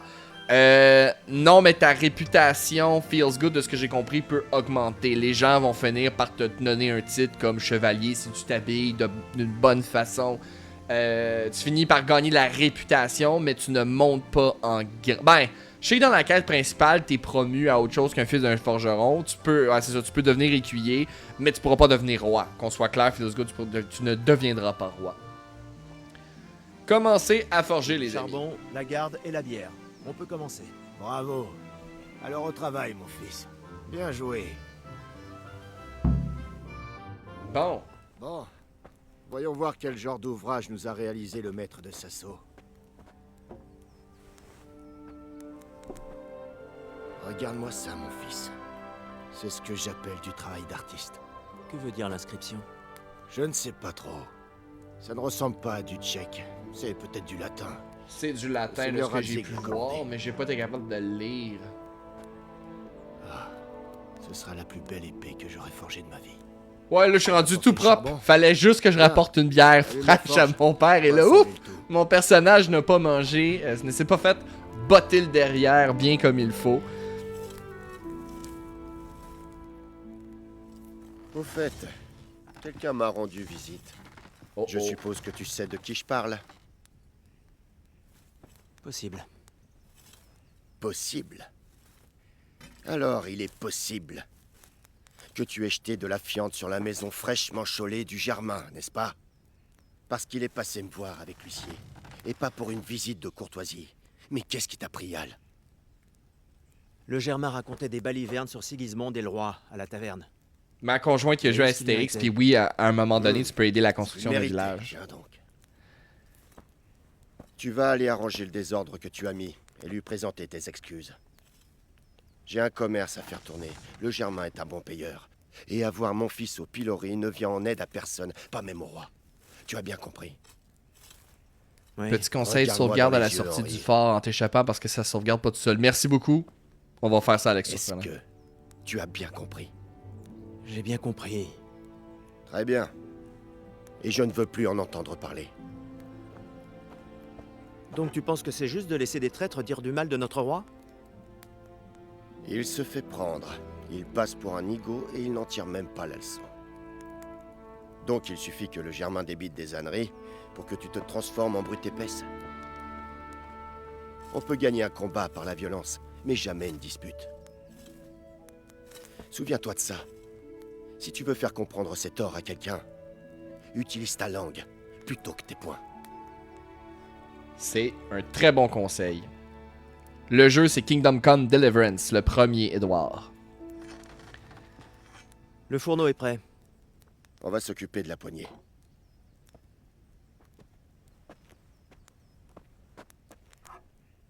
Je vais la chauffer. Quand je la retire, tu la fais glisser pour qu'elle s'emboîte parfaitement. Mais je t'apprends rien.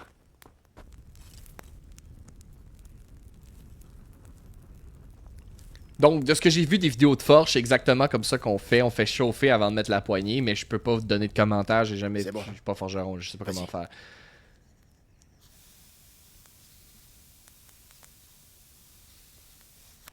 Bien. Encore une fois.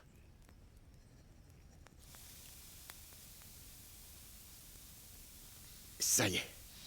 C'est fait. À présent, Donc là- Lila pour qu'elle tienne bien en main. Moi, je prépare la garde. On insère la garde, on va insérer la poignée et on finit avec le pommeau, la dernière partie.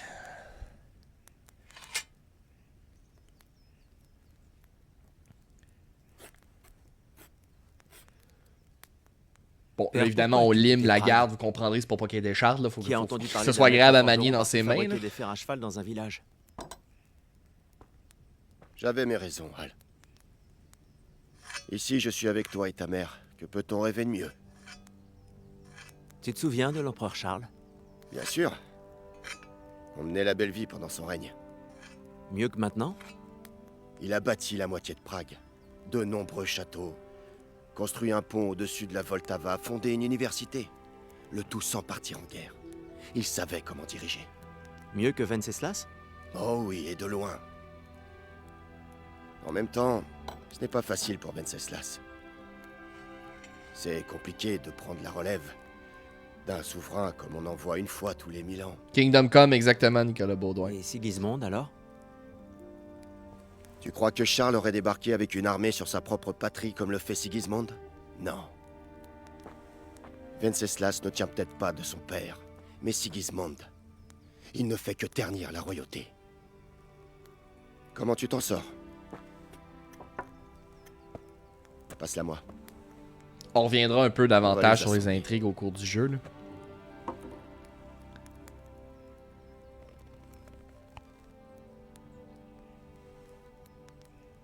Et la dernière partie, le pommeau.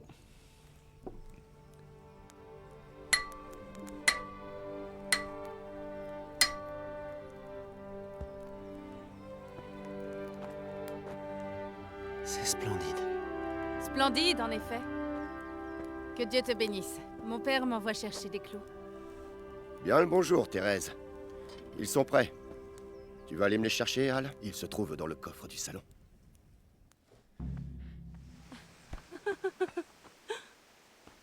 Un petit rire. On s'en va justement chercher des clous, les amis. Ouais, c'est vraiment très bien fait comment le jeu a fait ça. Astérix, ce jeu se veut 100% authentique. Ça veut dire avec les désavantages d'être authentique au Moyen-Âge. Je vais prendre tout ce qu'il y a dans ce chest-là, sachant ce qui s'en vient, mes amis. Allez chercher les clous pour Thérèse. On va donner les clous à Thérèse. Hey, salut Tyrion, comment ça va? Henri, voici les clous comme demandé. Merci. Comment va Bianca? Elle va bien. Pourquoi cette question? Non, comme ça. Vous allez assister au bal ce soir? Eh oui. On se croisera peut-être là-bas. Bref, je ne vais pas te retenir plus longtemps. Au passage, cette épée est vraiment magnifique. Je réponds à ta question, Nicolas. Nicolas Baudouin pose la question. Bon, un instant.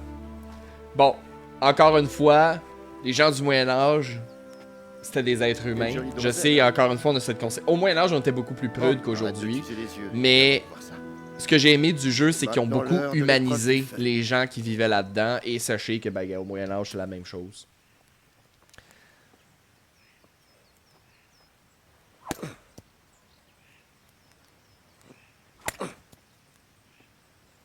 Je vais répondre à ta question, Nicolas Baudouin, juste après. On a fait du très bon travail.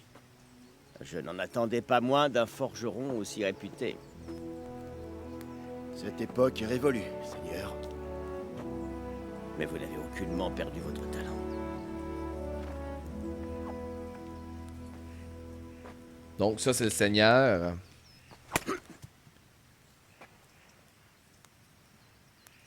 Tu aimerais l'essayer? Seigneur, à quoi servirait une épée? Qu'il l'essaie donc. Alors, notre petit Henri va pouvoir nous montrer ses compétences qu'il a acquis.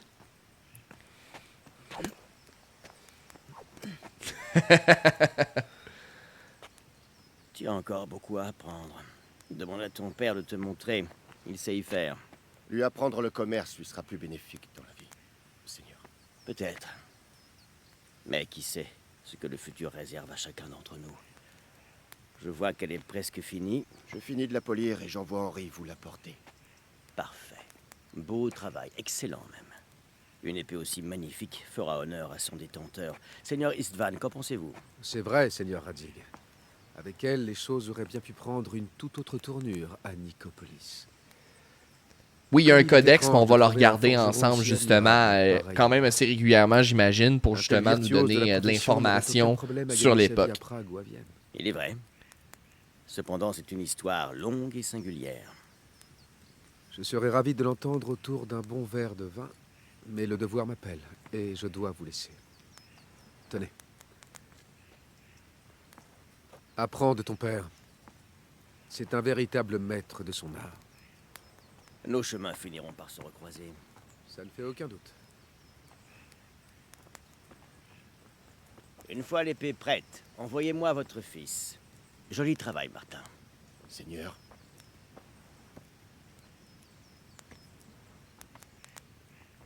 Ce fut un honneur, Seigneur Istvan. Bon voyage jusqu'à Sasso. Tout l'honneur est pour moi, Seigneur Radzig. Merci pour votre accueil.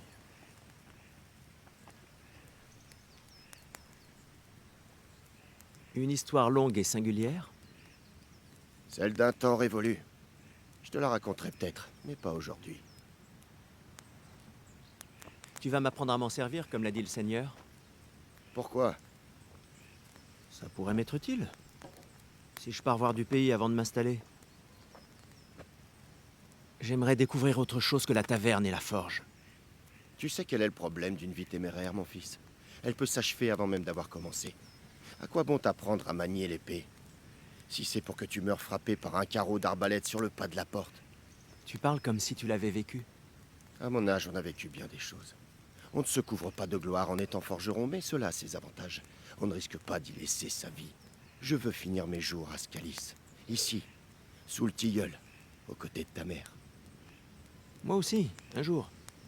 Mais j'aimerais d'abord voir du pays, rencontrer des gens. Les rencontrer ou les frapper? Les rencontrer. T'as besoin de remettre ça sur la table? Alors apprendre le maniement de l'épée te servira à rien.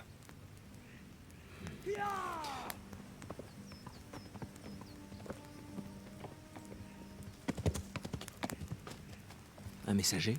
Il était pressé. Qu'a-t-il bien pu se passer?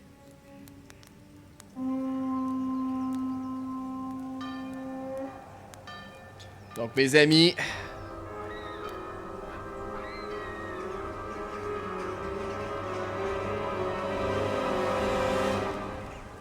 Ça devait être honnêtement terrifiant voir ça au Moyen-Âge.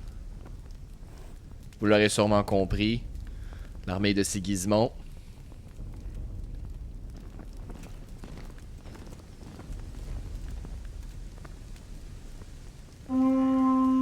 Pour citer Astérix, ils sont dans la merde. C'est une bonne réponse.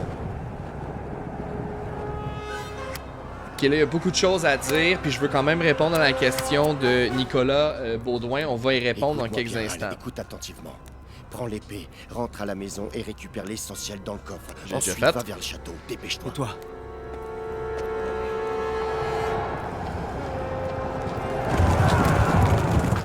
Prends ça. Ta mère est au village. Je vais aller la chercher et on te suit de près. Je viens avec toi. Non. Tu m'écoutes et tu fais ce que je te dis. Ne discute pas. Donne l'épée au seigneur Radzig. S'il arrive quoi que ce soit, il s'occupera de toi. Il m'est redevable.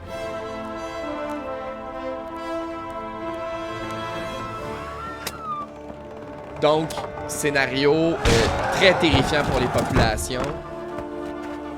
J'essaie de pas trop parler pendant, je veux pas ruiner l'expérience. Mais c'est de ça que ça a l'air. C'est horrible. Là, vous voyez... Ok, je vais attendre que la cinématique finisse.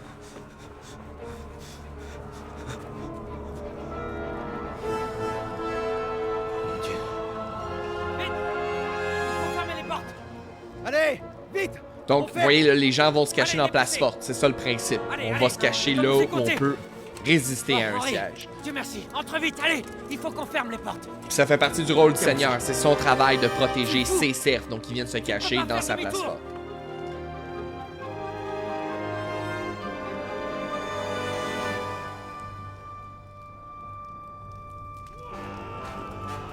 Une scène très difficile, mais c'était ça au Moyen-Âge. En fait, la guerre a jamais changé. C'est toujours le même principe. Il y a tellement de choses que j'ai envie de vous parler. Il a mis sa main sur sa lame, on va y revenir.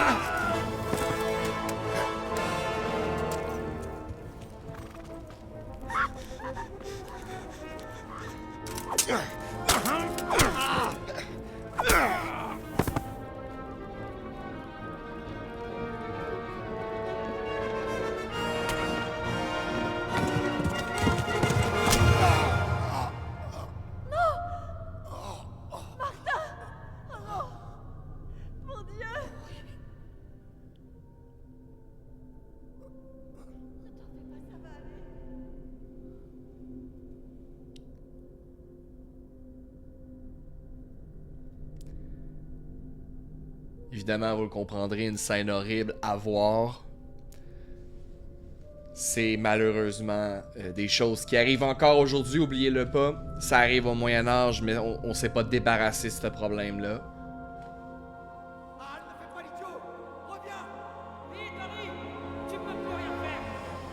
Allez, Al! Il est encore temps! Cours!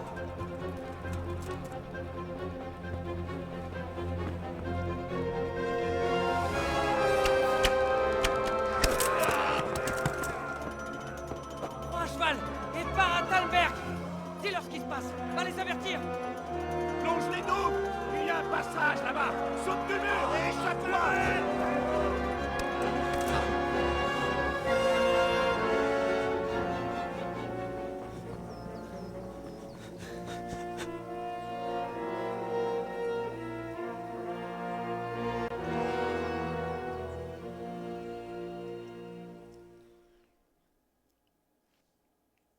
Excusez-moi. Bon, beaucoup de choses. On va sauvegarder. C'est ça que justement on me dit de faire parce que là, ça sauvegarde pas automatiquement. Snap du sauveur. Non, mais je veux pas combiner, je veux... Ok. Pardonnez-moi. J'ai sauvegardé. Excellent. Ok, il y a beaucoup de choses qui s'est passé. On va décortiquer. Premièrement, on va répondre à la question de Nicolas Baudouin. En fait, est-ce que les épées étaient efficaces? Oui, mais les épées, comme tu mentionnes, coûtent... Oh! Hey, heureusement qu'on a sauvegardé, les amis, parce qu'on viendrait de perdre. Fait que si je fais continuer, je vais réapparaître à la même place. Merci pour celui qui me dit sauvegarder, parce qu'il aurait fallu recommencer le tutoriel tout de suite. On va mettre sur pause. Les épées sont très efficaces, mais contre les armures à plaques et les côtes de mailles, c'est plus difficile. Cependant, Nicolas Baudouin, il y a un moment qui s'est passé dans cette introduction où le père de Henri va aller...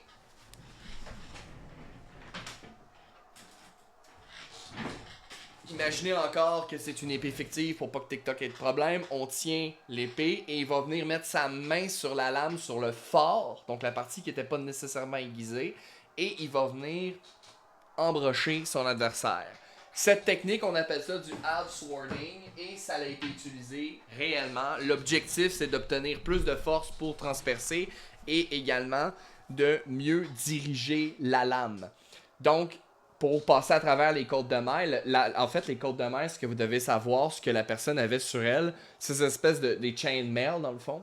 C'est très efficace pour dans le fond, pour déflecter le tranchant. Donc, quand l'arme va frapper la côte de maille, lorsque tu vas venir trancher, tous les maillons vont faire que la lame va juste frotter sur les mailles et ne sera pas capable de faire, de transpercer la peau. Mais les mailles sont faibles contre, justement, ce qui transperce les flèches, les carreaux et les pointes de lance, pointes d'épée. Donc, ça nous permet de passer à travers les mailles. Les plaques, au Moyen-Âge, Tyrion l'a mentionné, c'est pas tout le monde qui avait ça, c'était vraiment les armures à plaques, ça coûtait extrêmement cher. Et il y avait vraiment juste la noblesse de la noblesse qui pouvait se permettre un tel attirail, et souvent c'était légué aux enfants, parce que ça coûte tellement cher à produire, c'est phénoménal. La plaque, si vous essayez de la transpercer avec une épée, vous n'y arriverez pas. C'est très très dur, surtout qu'à la fin du Moyen-Âge, on travaille plus avec le fer, on travaille avec l'acier. Donc, c'est très difficile à faire. Cependant, une armure pour que vous puissiez vous battre avec. Un instant, je lis les commentaires. Les armures de plate n'ont pas été autant utilisées que démontrées. En fait, c'est ça, les armures de plate, comme mentionne Tyrion, c'est vraiment les chevaliers de la haute noblesse qui avaient ce genre d'équipement-là. Ça coûte extrêmement cher. Maintenant, une armure, je vais reprendre mon exemple avec mon bâton. Une armure, faut pouvoir bouger dedans. Et c'est un des stéréotypes qu'on avait au Moyen-Âge, c'est de se dire, ben, les armures empêchaient les gens de se bouger, de pouvoir se mouvoir, devrais-je dire. C'est sûr qu'une armure sur toi, ça te ralentit, parce qu'évidemment, là, ça a son poids, mais c'est faux de dire que t'étais incapable de bouger avec. D'ailleurs, une armure doit être capable de faire certains mouvements si vous voulez vous battre. Ce qui signifie que la cuirasse, elle a des points faibles. Par exemple, au-dessous des aisselles.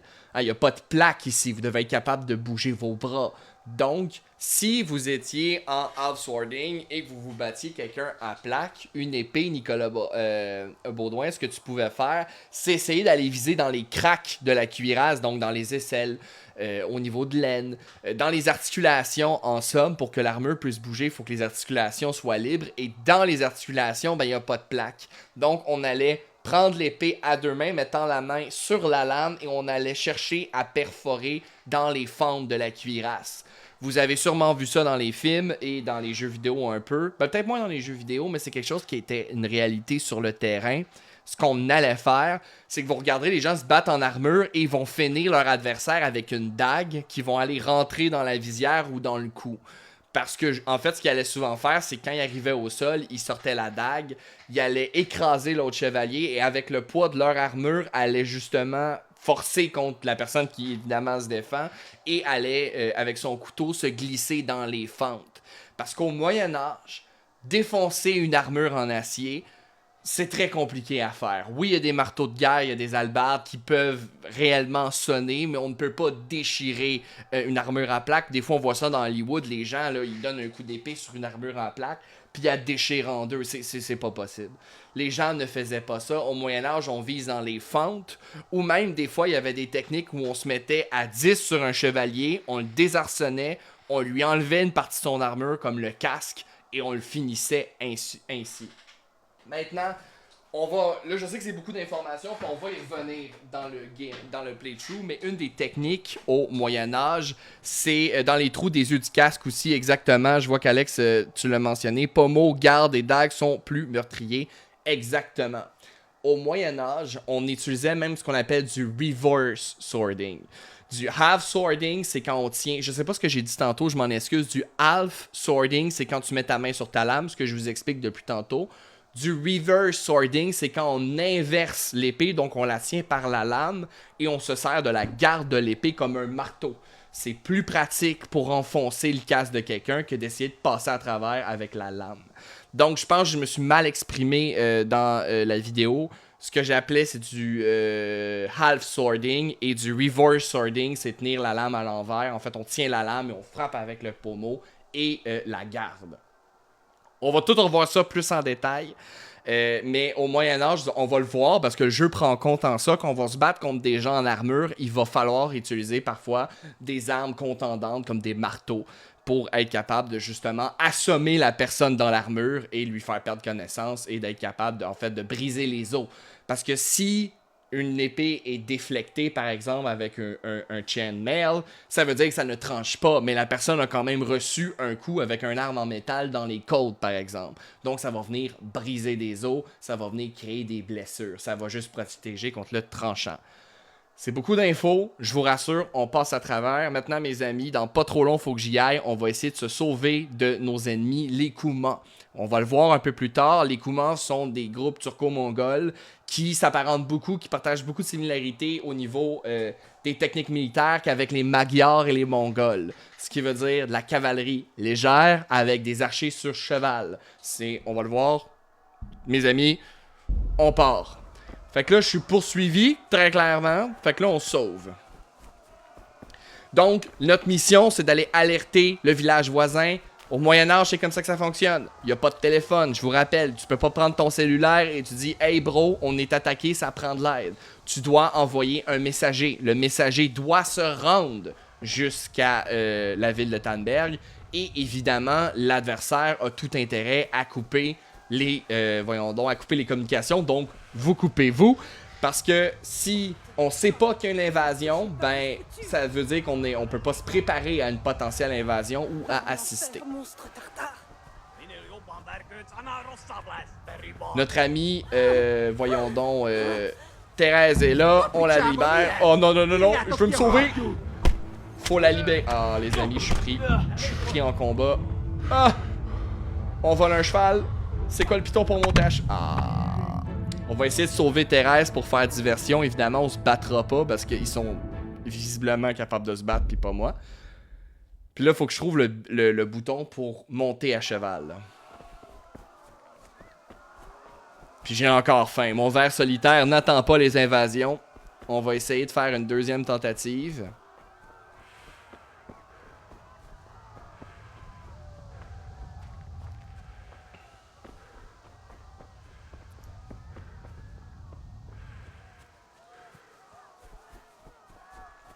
Je regarde le chat en même temps, là, désolé si je vois pas toujours vos vos messages, mais je les lis.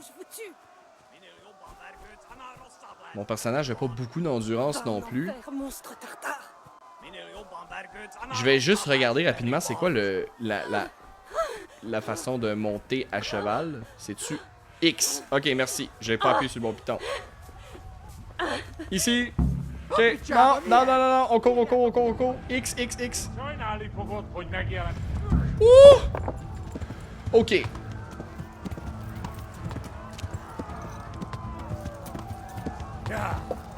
Deux fois chiffre pour galoper. Vers solitaire, j'ai pris je joue en hardcore Tyrion.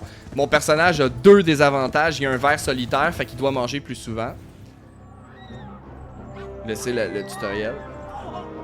Donc, vous voyez, assez cauchemardesque comme paysage. C'est une réalité. Les gens fuient. Ceux qui n'ont pas été capables de rentrer dans la forteresse attendent. Sont mal pris, évidemment. Archer sur cheval, typique d'écoulement, de la technique des combats des steppes. Et c'est vraiment la merde, vous allez voir. Parce que vu que c'est une cavalerie qui demande peu d'équipement, ils sont quand même bien équipés, mais c'est pas de la cavalerie lourde, ils sont très rapides. Et là, il va falloir les semer. Et le problème avec l'écoulement, c'est que c'est d'excellents archers sur cheval. Donc, on va devoir courir en zigzag. Et vous voyez, j'ai en ce moment une perte sanguine. Hein. J'ai été touché à la jambe. C'est très réaliste là, pour la représentation de ce que c'était à l'époque. Malheureusement, vous voyez, les gens sont pris de court. Ceux qui n'ont pas réussi à se cacher dans le château sont... en suivant le fleuve. Sont... Oh non, non, non. Oh non! Oh non, mes amis, j'ai manqué mon tournant. Vous voyez? Oh, Seigneur. Oh là là, c'est passé proche, ça.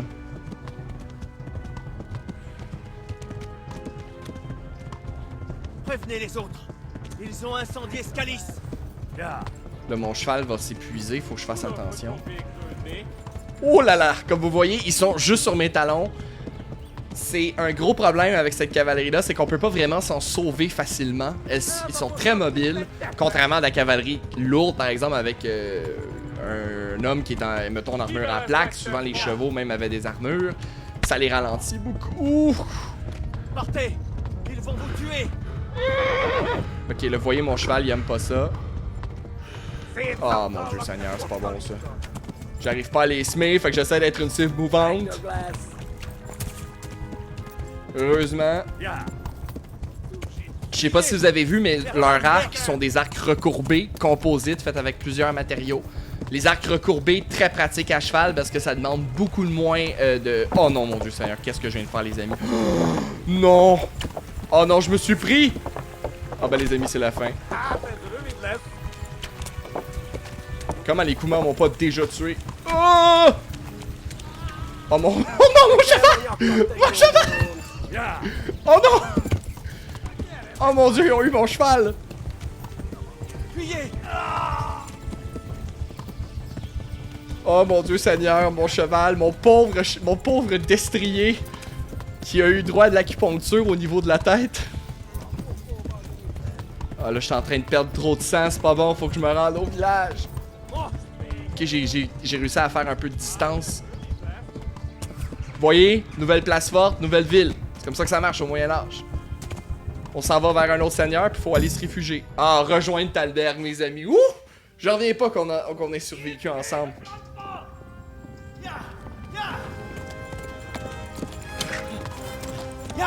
Donc vous voyez, c'est des arcs courts, c'est l'inverse des arcs longs, justement parce que ça leur permet de pouvoir l'utiliser à cheval. Ils sont très redoutables. Les Koumans vont être craints particulièrement pour cette capacité à pouvoir tirer à cheval. C'est très compliqué à faire. Déjà, tirer à l'arc, je peux vous dire, sans bouger, c'est très complexe. Sur la selle d'un cheval, en plein mouvement, sur une cible mouvante, c'est très difficile. On abandonne la poursuite. On est dans la portée des archers sur la forteresse. Ils n'ont pas l'équipement pour tenir un siège. C'est des archers sur chevaux. Il y a également, évidemment, leur armée est plus loin, donc on bat en retraite parce qu'on peut pas assiéger un château avec la cavalerie. Ça prend des engins de siège et on doit entourer la ville, faire un siège. J'ai l'impression que ça t'a sauvé que tu sois peut-être tombé en bas du pont. Je pense qu'ils n'ont pas su comment me prendre. Ça l'a fait bugger les cavaliers. Fait que peut-être c'est ça qui m'a sauvé.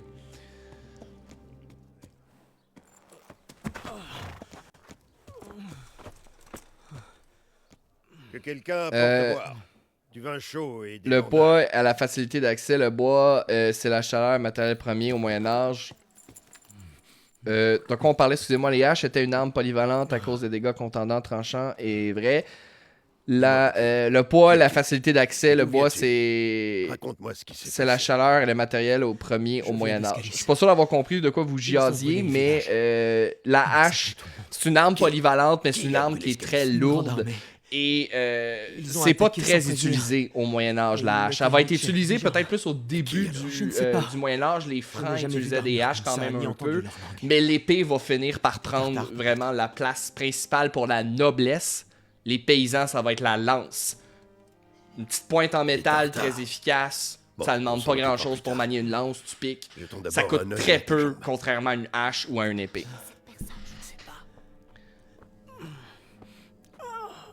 Non, j'ai pas joué aux 2, Guillaume, mais c'est le prochain. On joue un ensemble, on va jouer aux 2.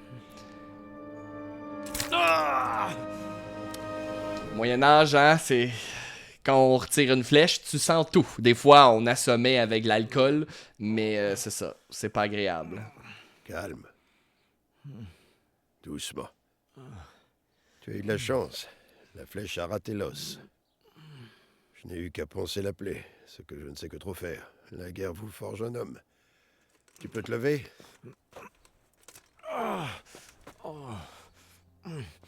Frais comme un gardon. Merci. Vous n'avez rien d'autre à faire? Retournez au travail. Tu dois parler au seigneur Divish. Tu t'en sens capable? Ah, le pourquoi de la hache du Moyen-Âge. Bon, ben, mes amis, je vais terminer le live sous peu. On va finir cette cinématique. Seigneur, voici un survivant. Je sais, Robard. Mon garçon, raconte-moi ce qui s'est passé. As-tu pu reconnaître l'emblème des assaillants? Important de reconnaître l'emblème pour savoir qui nous attaque. Seigneur, je ne sais de quelle armée il s'agit, mais elle est immense. Des dizaines d'étendards flottaient sur la colline surplombant Scalis. Ceux qui ont commis le massacre parlaient une langue étrange. Ils ont complètement rasé Scalis. Mais une partie des villageois s'est réfugiée au château. Moi, j'ai manqué de temps. En m'enfuyant, j'ai entendu qu'ils me criaient d'aller vous prévenir, Seigneur. Ces soldats que le garçon n'a pas reconnus. Ça m'a tout l'air d'être des Coumans de Sigismund. On dit qu'ils ont débarqué de Hongrie depuis l'Est et forment maintenant le gros de son armée. Son pillage de Kuttenberg lui a probablement donné le goût à l'argent. Scalis n'est qu'un châtelet, monseigneur. Si Sigismund attaque, ils ne tiendront pas. Non, j'en ai bien peur. Pas plus que notre maigre garnison. Quand bien même nous pourrions l'envoyer. Et nous serions les prochains? Peut-être. Quel est ton nom, petit? Henri, fils du forgeron de Scalis.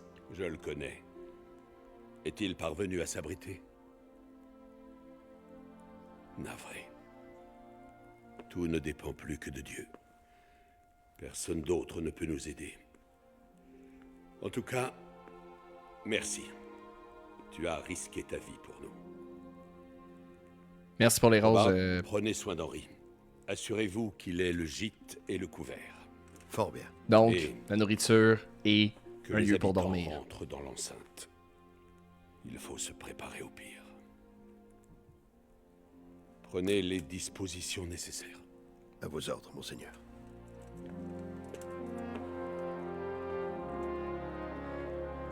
Donc, c'est un enjeu. Est-ce qu'on va aider notre allié? Problème est, si on envoie notre mec garnison, parce que chaque armée au Moyen-Âge et régionale a son seigneur, donc le seigneur a sa garde, a ses hommes, mais le reste, bon, ben, il y a un petit problème. Ça veut dire qu'on est très peu d'hommes pour aller aider notre allié. Si on le fait, on n'a plus d'armée pour nous défendre, et si on perd notre armée dans l'assaut pour essayer de délivrer Scalis, ben, notre château, notre place forte, ben, est sans défense. Donc, c'est une cible très facile par la suite. Mes amis, vous êtes arrivés, je dois terminer le live ici. Donc, on a sauvegardé avec un schnapps. Tout est beau. Je vous invite dimanche prochain à reprendre l'aventure avec moi à midi. On va continuer d'où on était et l'entièreté de ce live va être disponible sur YouTube dans les jours qui suivent, probablement lundi. Donc, si ça vous intéresse, j'ai un podcast sur le Moyen-Âge, j'en parle en long et en large. Ad Medievum Aeternum, je suis disponible sur toutes les plateformes. Mes amis, merci d'avoir été présents, ça a été super fun, interagir avec vous. Vas-tu réussir à attendre une semaine? Je sais pas, Tyrion, mais je dois.